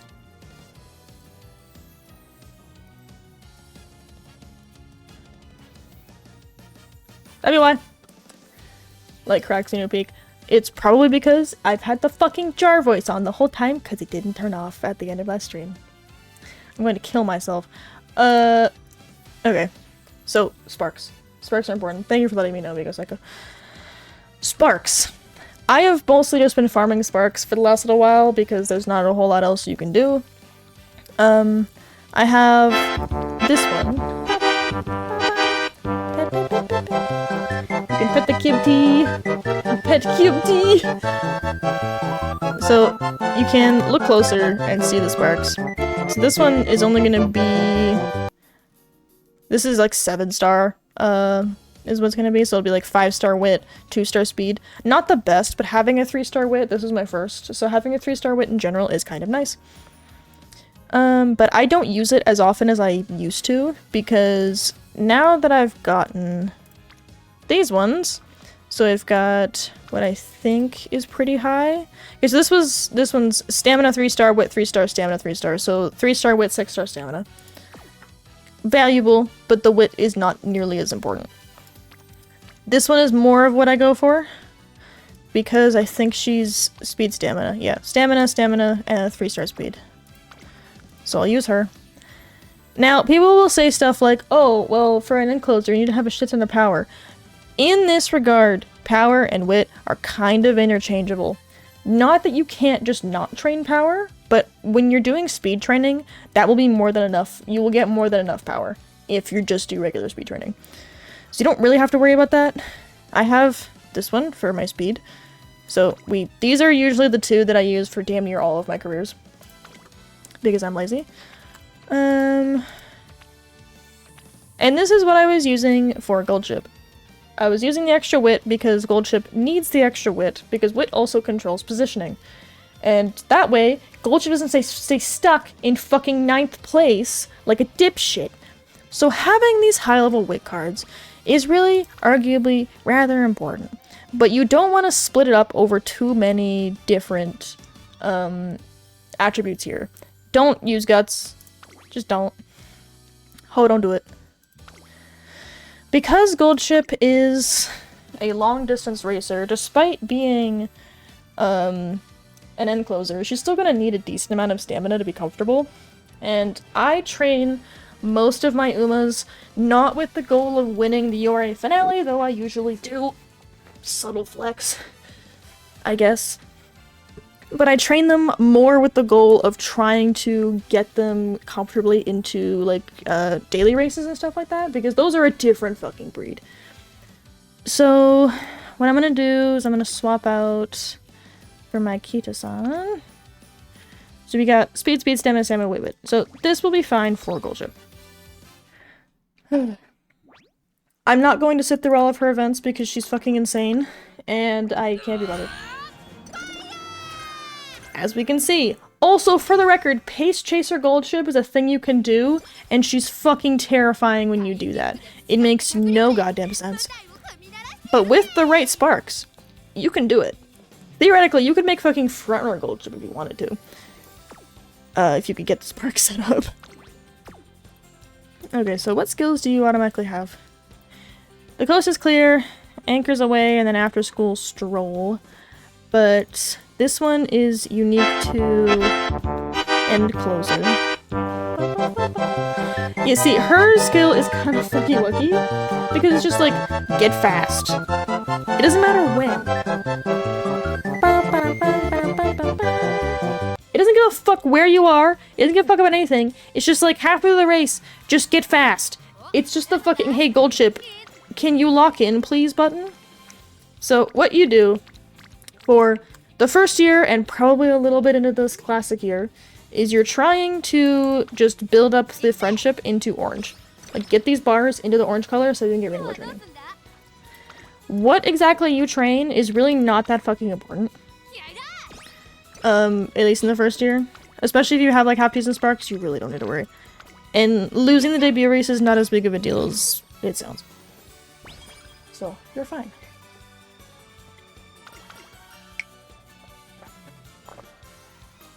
Grab her attention by yelling!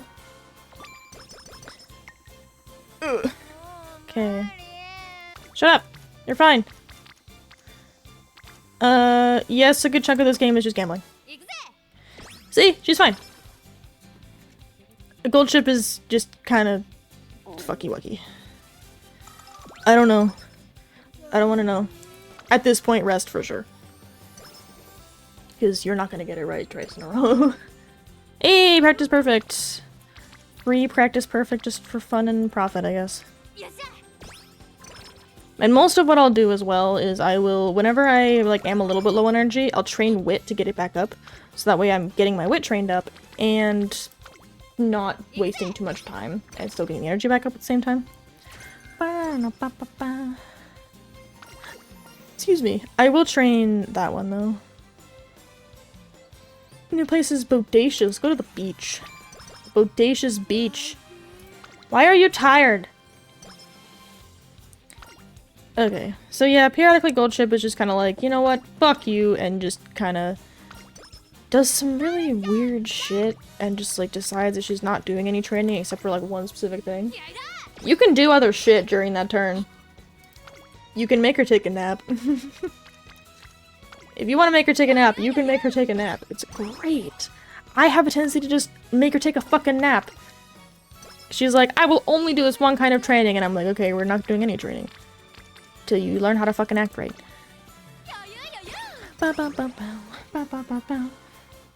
Oh, hell yeah!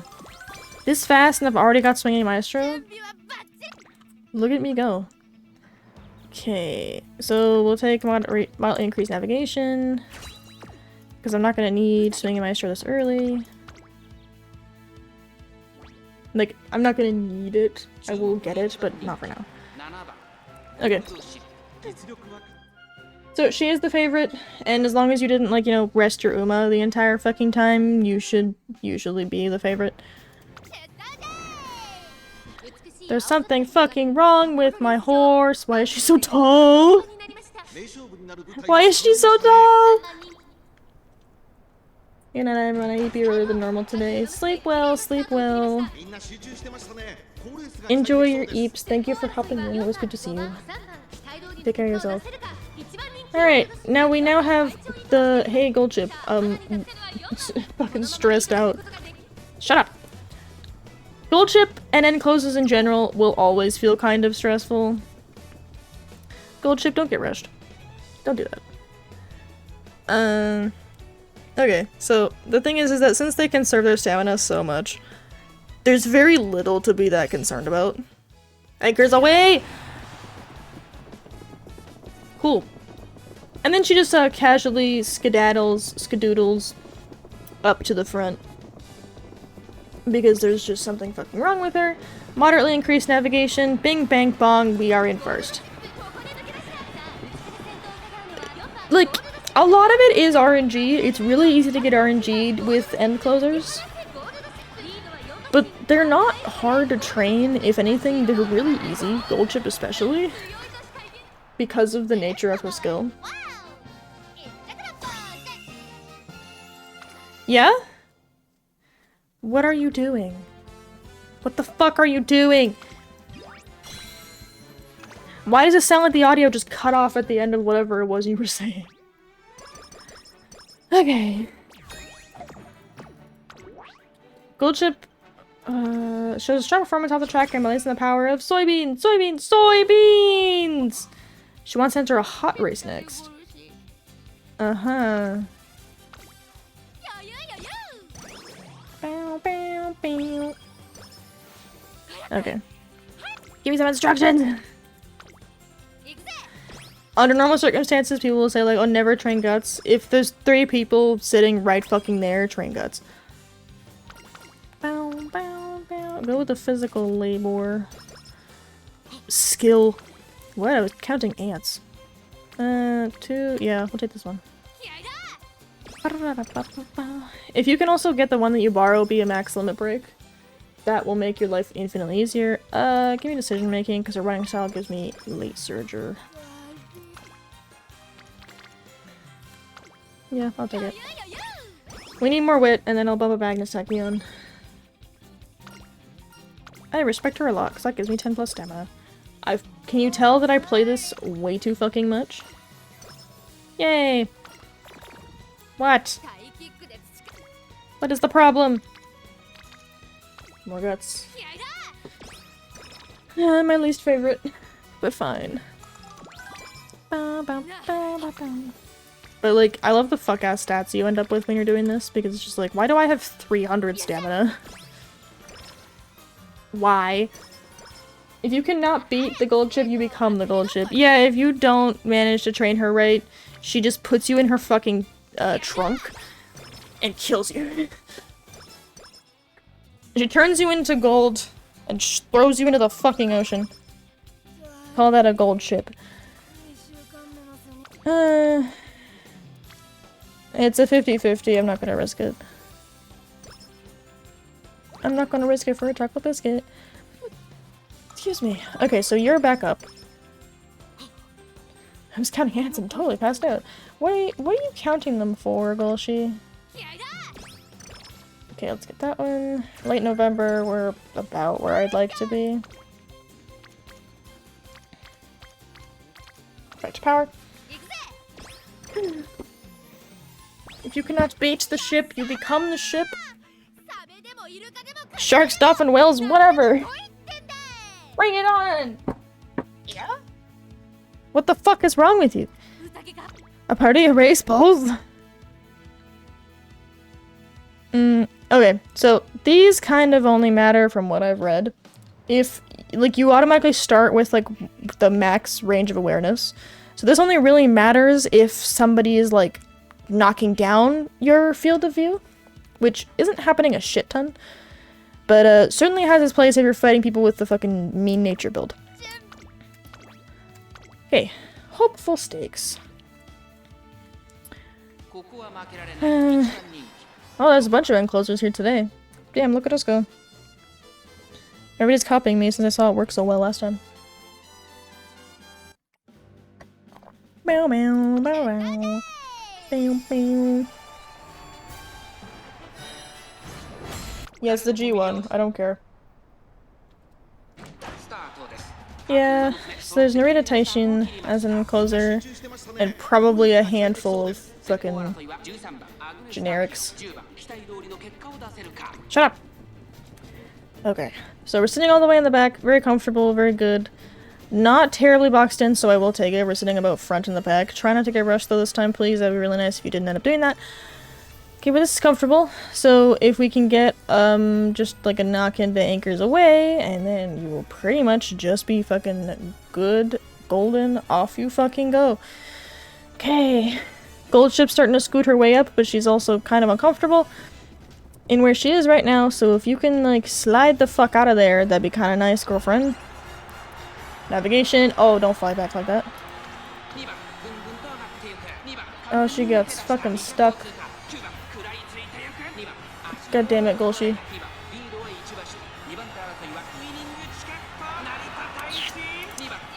What do we get? Okay, we placed. The beauty of enclosures is that sometimes those hoes just get stuck. Okay. Well, she decides to pursue the art of putting decorative sushi... Decorative what? Decorative leaves into sushi boxes. Is that really what you want, Gold Chip?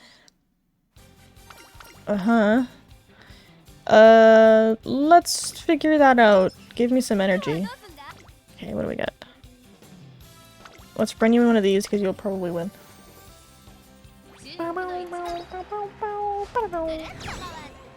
Yay! You win. Okay. Next! The way that it just kind of like goes to sleep when I lose tracking makes it look like I'm fucking narcoleptic.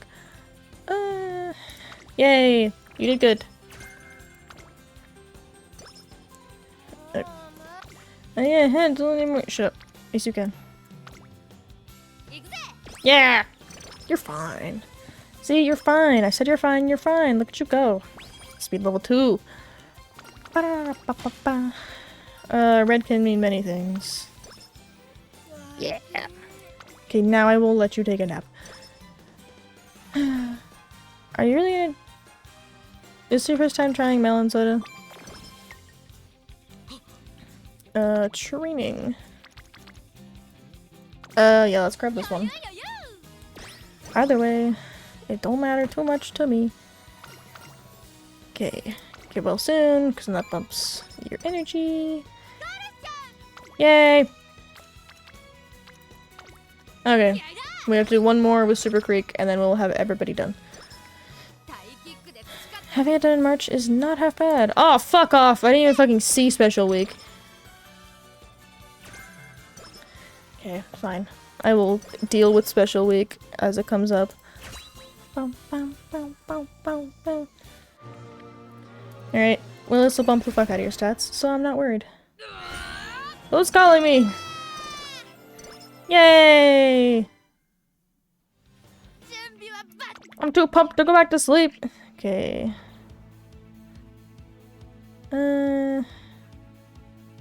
Increase velocity, increase navigation.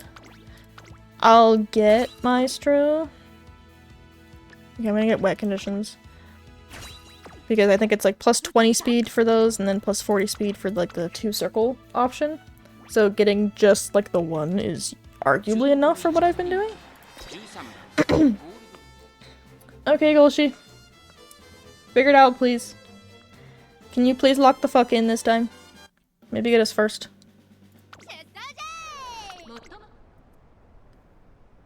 There you are. I'm like, where is she? Shut up. And the beauty of this too is that it's like, oh, time lost to slow starts. Who cares? She's a fucking end closer. It doesn't matter if she late starts. She's gonna be in the fucking back anyway. So I never give like those skills, so it doesn't matter. Okay, but we're comfortable for now. If it can stay there, that'd be good.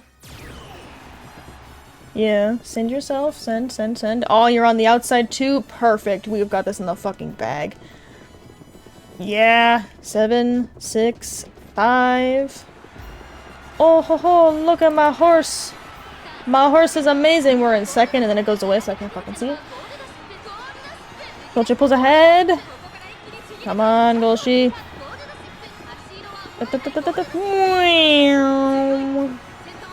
Look at my bitch. Look at her fucking go. Ow! My fucking face!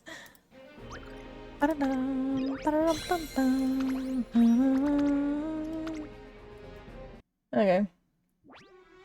Yay! I'm prepared to do it all again next year. Little did you know she won't be eligible next year, but never mind that! Onward, gold jib. Oh hell yeah, and then we've got that unlocked.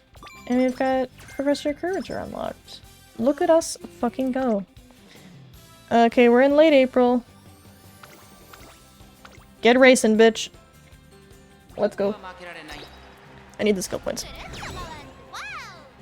And you get about the same amount of skill points that you get from doing like main races and big races. You get about the same amount you do from doing small races.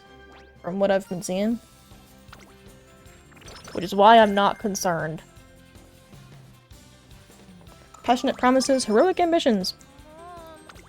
You're fine. God, it's hot in here.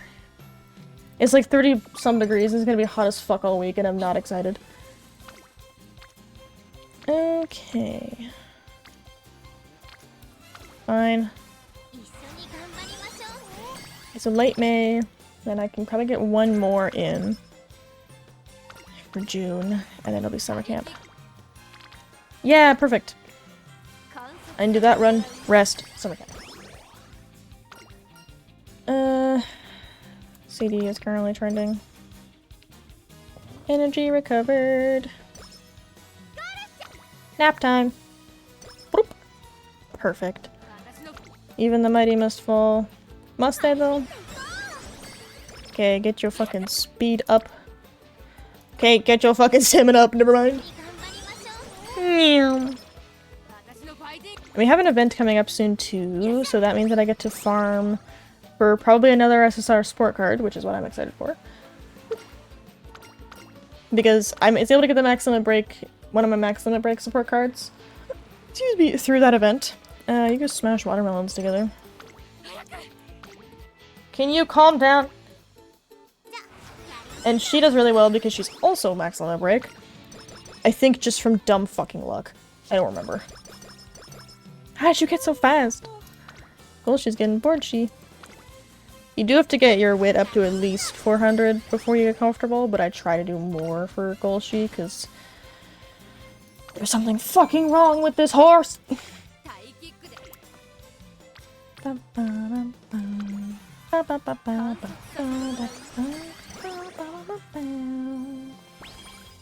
Okay.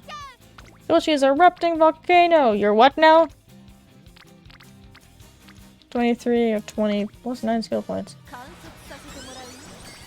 Okay, so this will be enough to get us Swinging Maestro.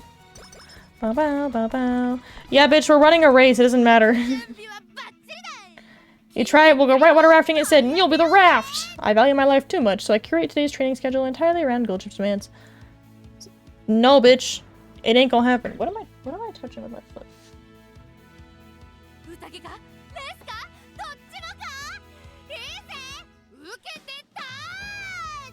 That's cool, but like, what cord is loose under my desk?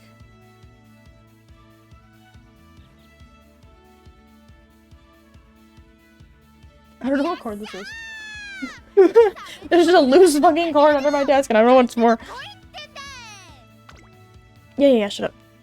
Okay, let's grab a Maestro. Because more stamina means more speed, because logic. It makes sense. But also, please lock in. Bullshit, honey. I don't feel like I'm asking for too much. Bonked my mic. Okay, so we're fighting against Brian. And we're on the inside this time, which doesn't bode great. But not the worst. Oh, that poor fucking Uma just falling all the way into the back instantly. Damn. What a terrible day to be an NPC. Okay, so if you can get yourself into a good spot, that would make me very happy.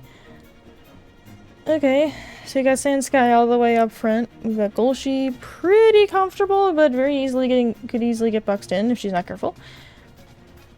Okay, come on. I want to try and see her whole skill if I can, because I like seeing the whole run of the skill. Yeah, she's fucking insane. Go, come on, get out of there. Get out of there, Golshi. Come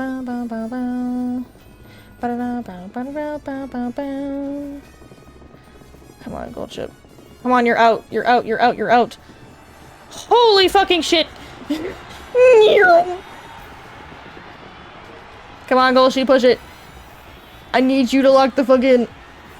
I don't think we gonna get it. But if we can get second, that may be kind of nice.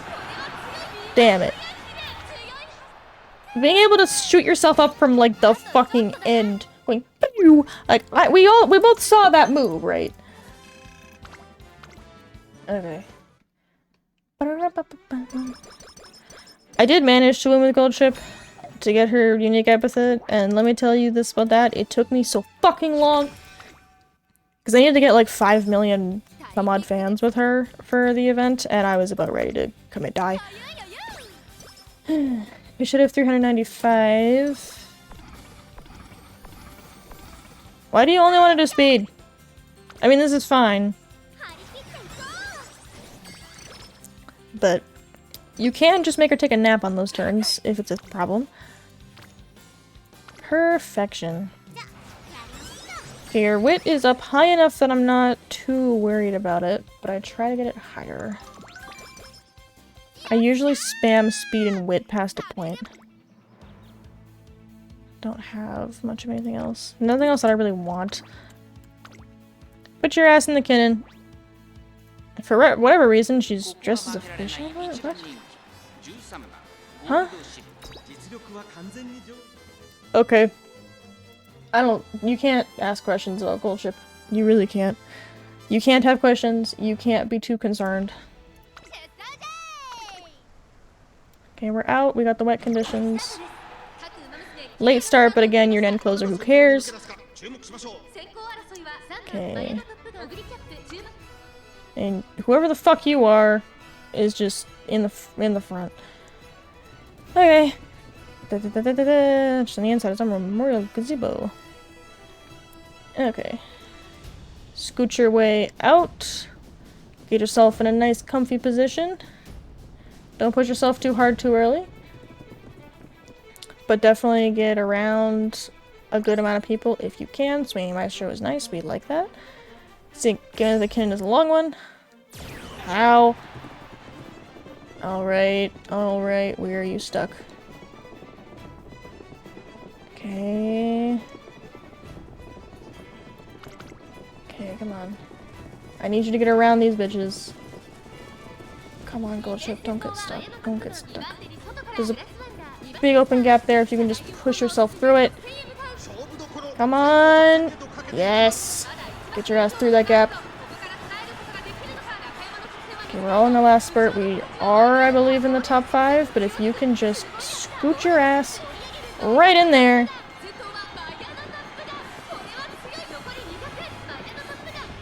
Come on. I don't think we won.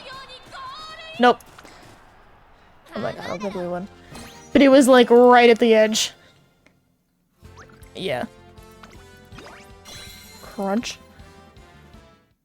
Oh, I'm so glad and also kind of sad sometimes that my mic doesn't pick up my neck cracking.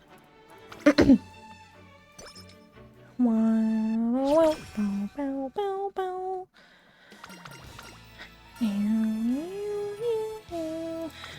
we need new recipes for yakisoba. Okay. Let's get some fucking speed in this bitch. Okay. Most of the problems we're seeing are positioning issues. So if we can just push it right into wit, that is going to be our best bet. Probably. Like wit and speed. Considering the stamina that we do have as an end closer, we're probably fine. Yay! Speed it is. Everybody's right fucking here for some reason. Speed it is.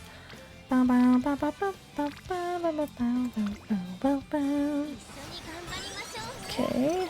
Let's get your stamina up to 600 so we're comfy. The 7 Wonders of Gold Sheep ending. I mean, hey, as long as... I don't know what you're doing.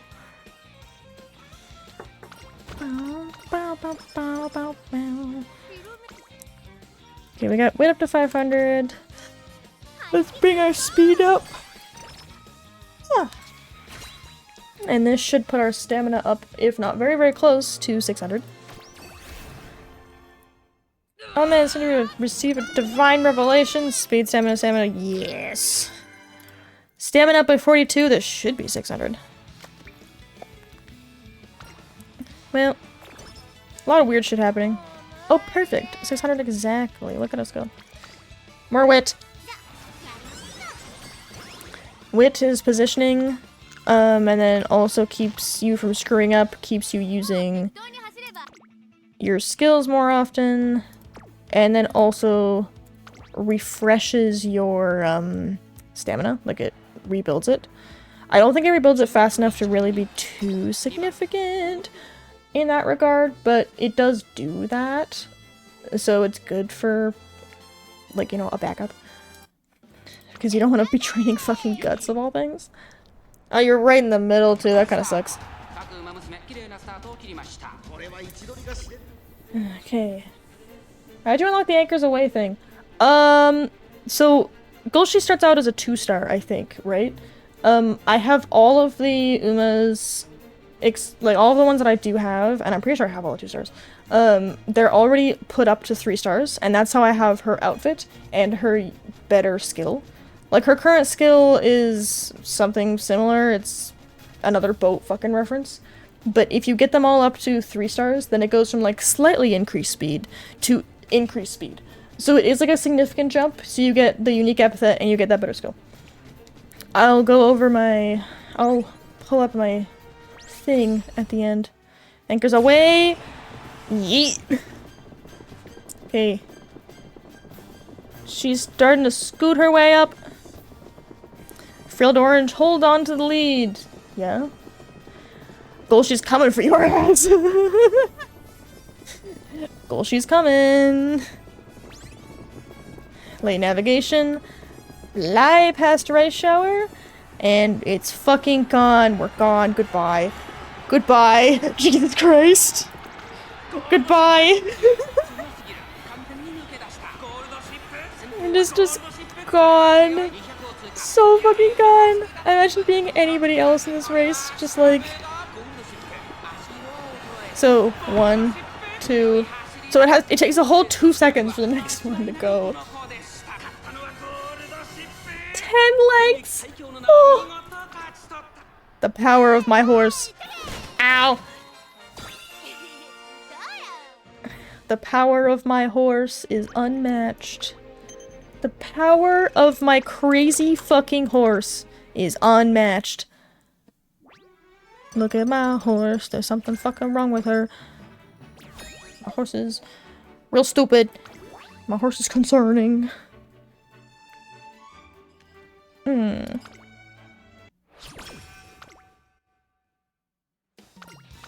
Well.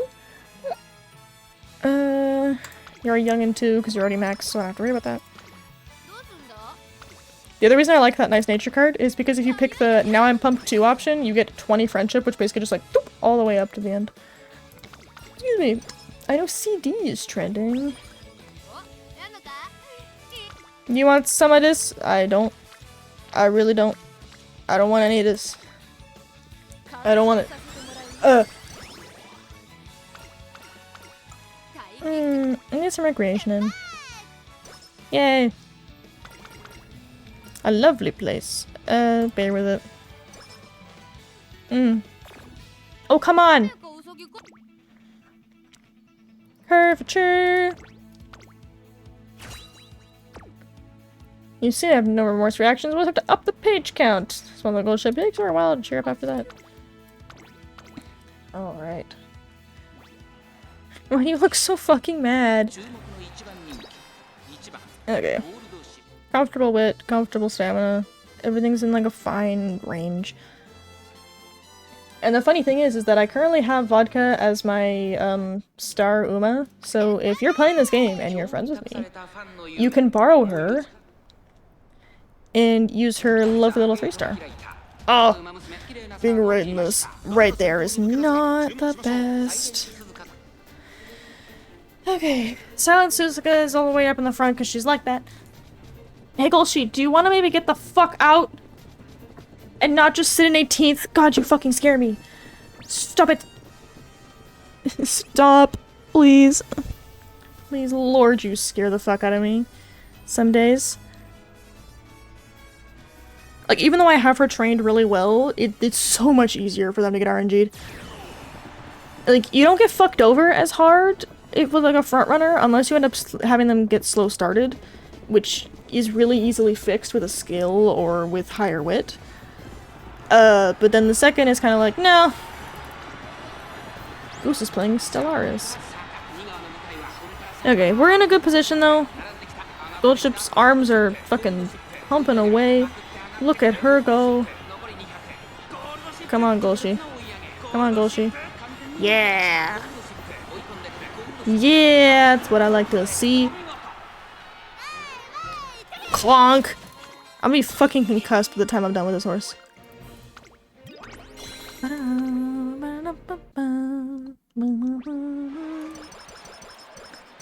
Okay. Itchy. First in the Takarazuka Kinin, and then we have, I think the Tenosha Wadam was the next one. I wasn't reading. Okay, let's bump this. Let's bump our weight up to 600. Get like a nice even split. You're fine.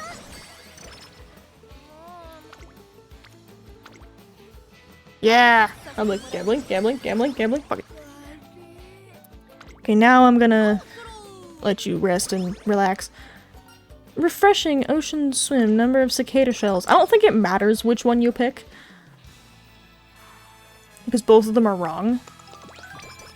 Do you care for a moment of respite? No. Okay.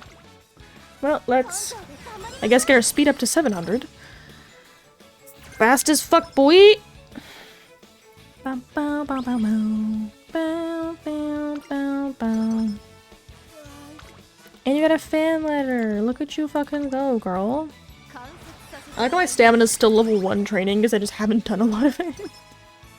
Somehow, right behind you, we will have much foodage.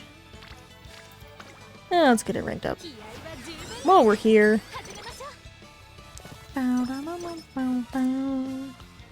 Yay! Stamina level 2. Okay, what do we got? Homestretch Haste is good. And then I think I'll also grab Uma Stan. Because as an end closer, you're going to be close to a lot of runners at any point. So having that one as a skill is kind of nice. BBCB. Bekib. Bekib. Bekib. Bekib. Bekib. Yeah, Bekib. Sure. Okay. Everybody's already set up there. Look at you go. What the fuck are you guys doing? What the fuck is this? What the fuck is happening? Don't do that. Relax. You're fine. What is everybody doing? You're a pacer. What the fuck is happening? This is a weird ass race. I don't like that. Okay, well the pacer up here, and I guess maybe like late Surger? But why am I here? Okay. Gold Ship has got enough stamina and enough stamina skills that I don't really need to be worried. So as long as you can just push through to the front and just keep your ass going or get a decent amount of distance, you're okay. And then they've got Homestretch, and everybody else probably has Homestretch Haste, which is what everybody else just lit up. Okay, yeah. This is fine. Despite the fact that she got rushed, she's fine. Bye-bye. Hooray! Gaia! I don't know what the fuck she's saying, but I've heard it so many times. 7 lengths of distance. Okay, so Tiamabro was in fact doing the late surger thing. I'm like, why are you back there? You're a pacer normally. No, she's a late surger today. Because naturally. Okay, first in the Arima, I think. Arima Kinnan.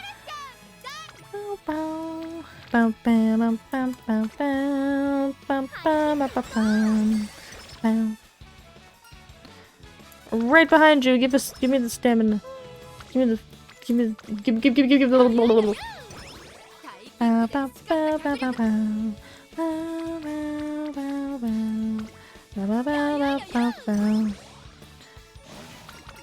What are you doing? Why are you digging through my fucking ceiling? Okay, so we've got that. Long front runner that doesn't apply. I don't have 160 points, so fuck it. We'll do it live. Okay, cool. Get your ass in there. Just get your ass in there. You're fine. Wow, wow, wow, wow, wow, wow, wow, wow, wow.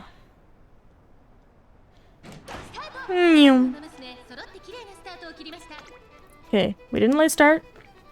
We're doing good. We're pretty comfortable. I think we were in the inner bracket though this time, so it's not quite what I'd like to be, but it's fine. Yeah, we're in the inside, which isn't great, but still very fixable if you can just adjust your positioning, and given the width that I have, you should be able to position yourself and scooch out right there, because I see that gap, so if I see that gap, you can see that gap. Swing the maestro. Come on. Alright. Increase velocity with a solid spurt halfway through. Come on, bullshit. There we go, that's what I like to see. Okay, you're scooting out. Maybe? Nope, you're just gonna stay right in the fucking middle.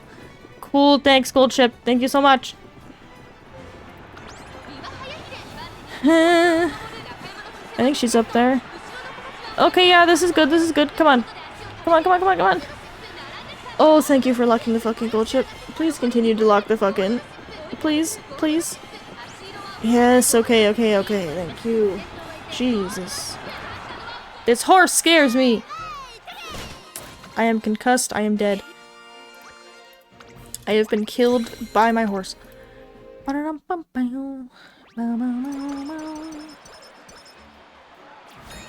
Okay. Oh, I want the log. What is behind the prophetic events?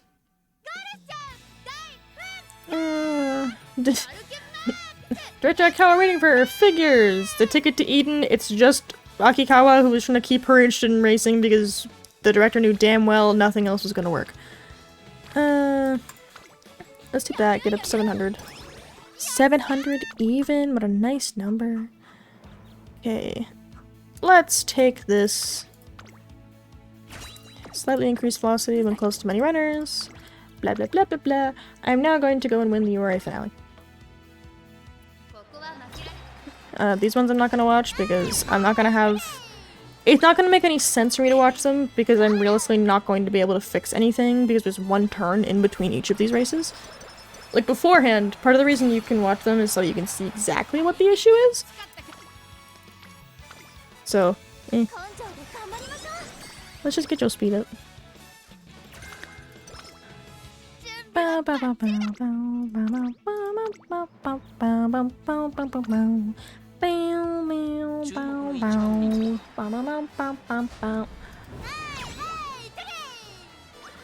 Knocked my ass right the fuck over.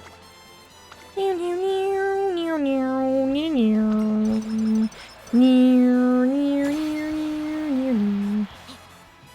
think spending all your savings on a reward for the trainee? Ultanashi is kind of losing it, but it's okay.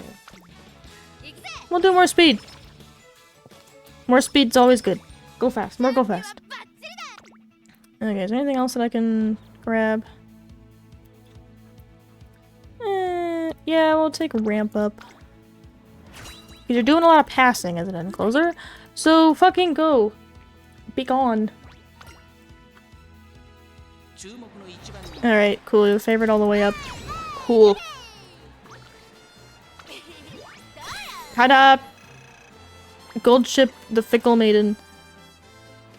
Tamed by really good sparks. And potential level 3 and 3-star.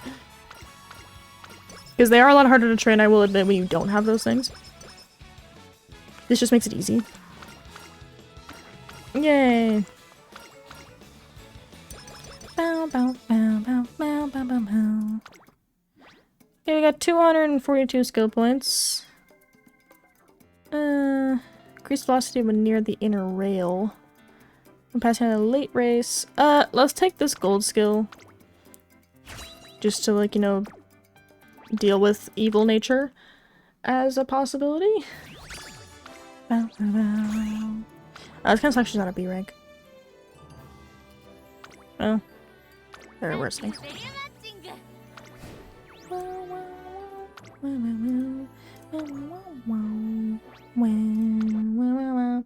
Okay, so despite the fact that my team could be this rank, my team is this rank for two reasons.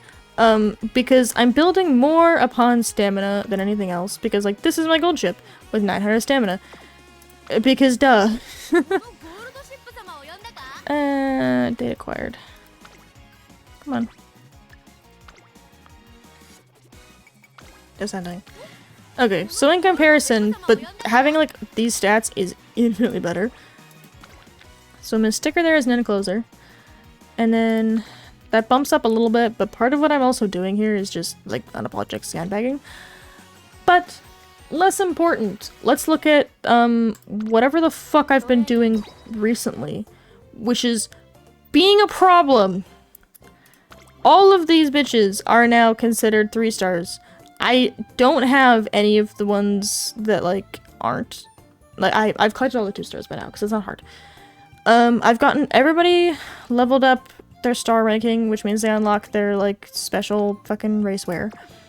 The only ones I haven't gotten are like higher potential for these chicks. That's because it's fucking expensive and I don't use them that often.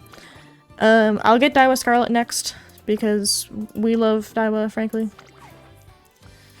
And the main reason why I do this is because, for example, she is potential level 5.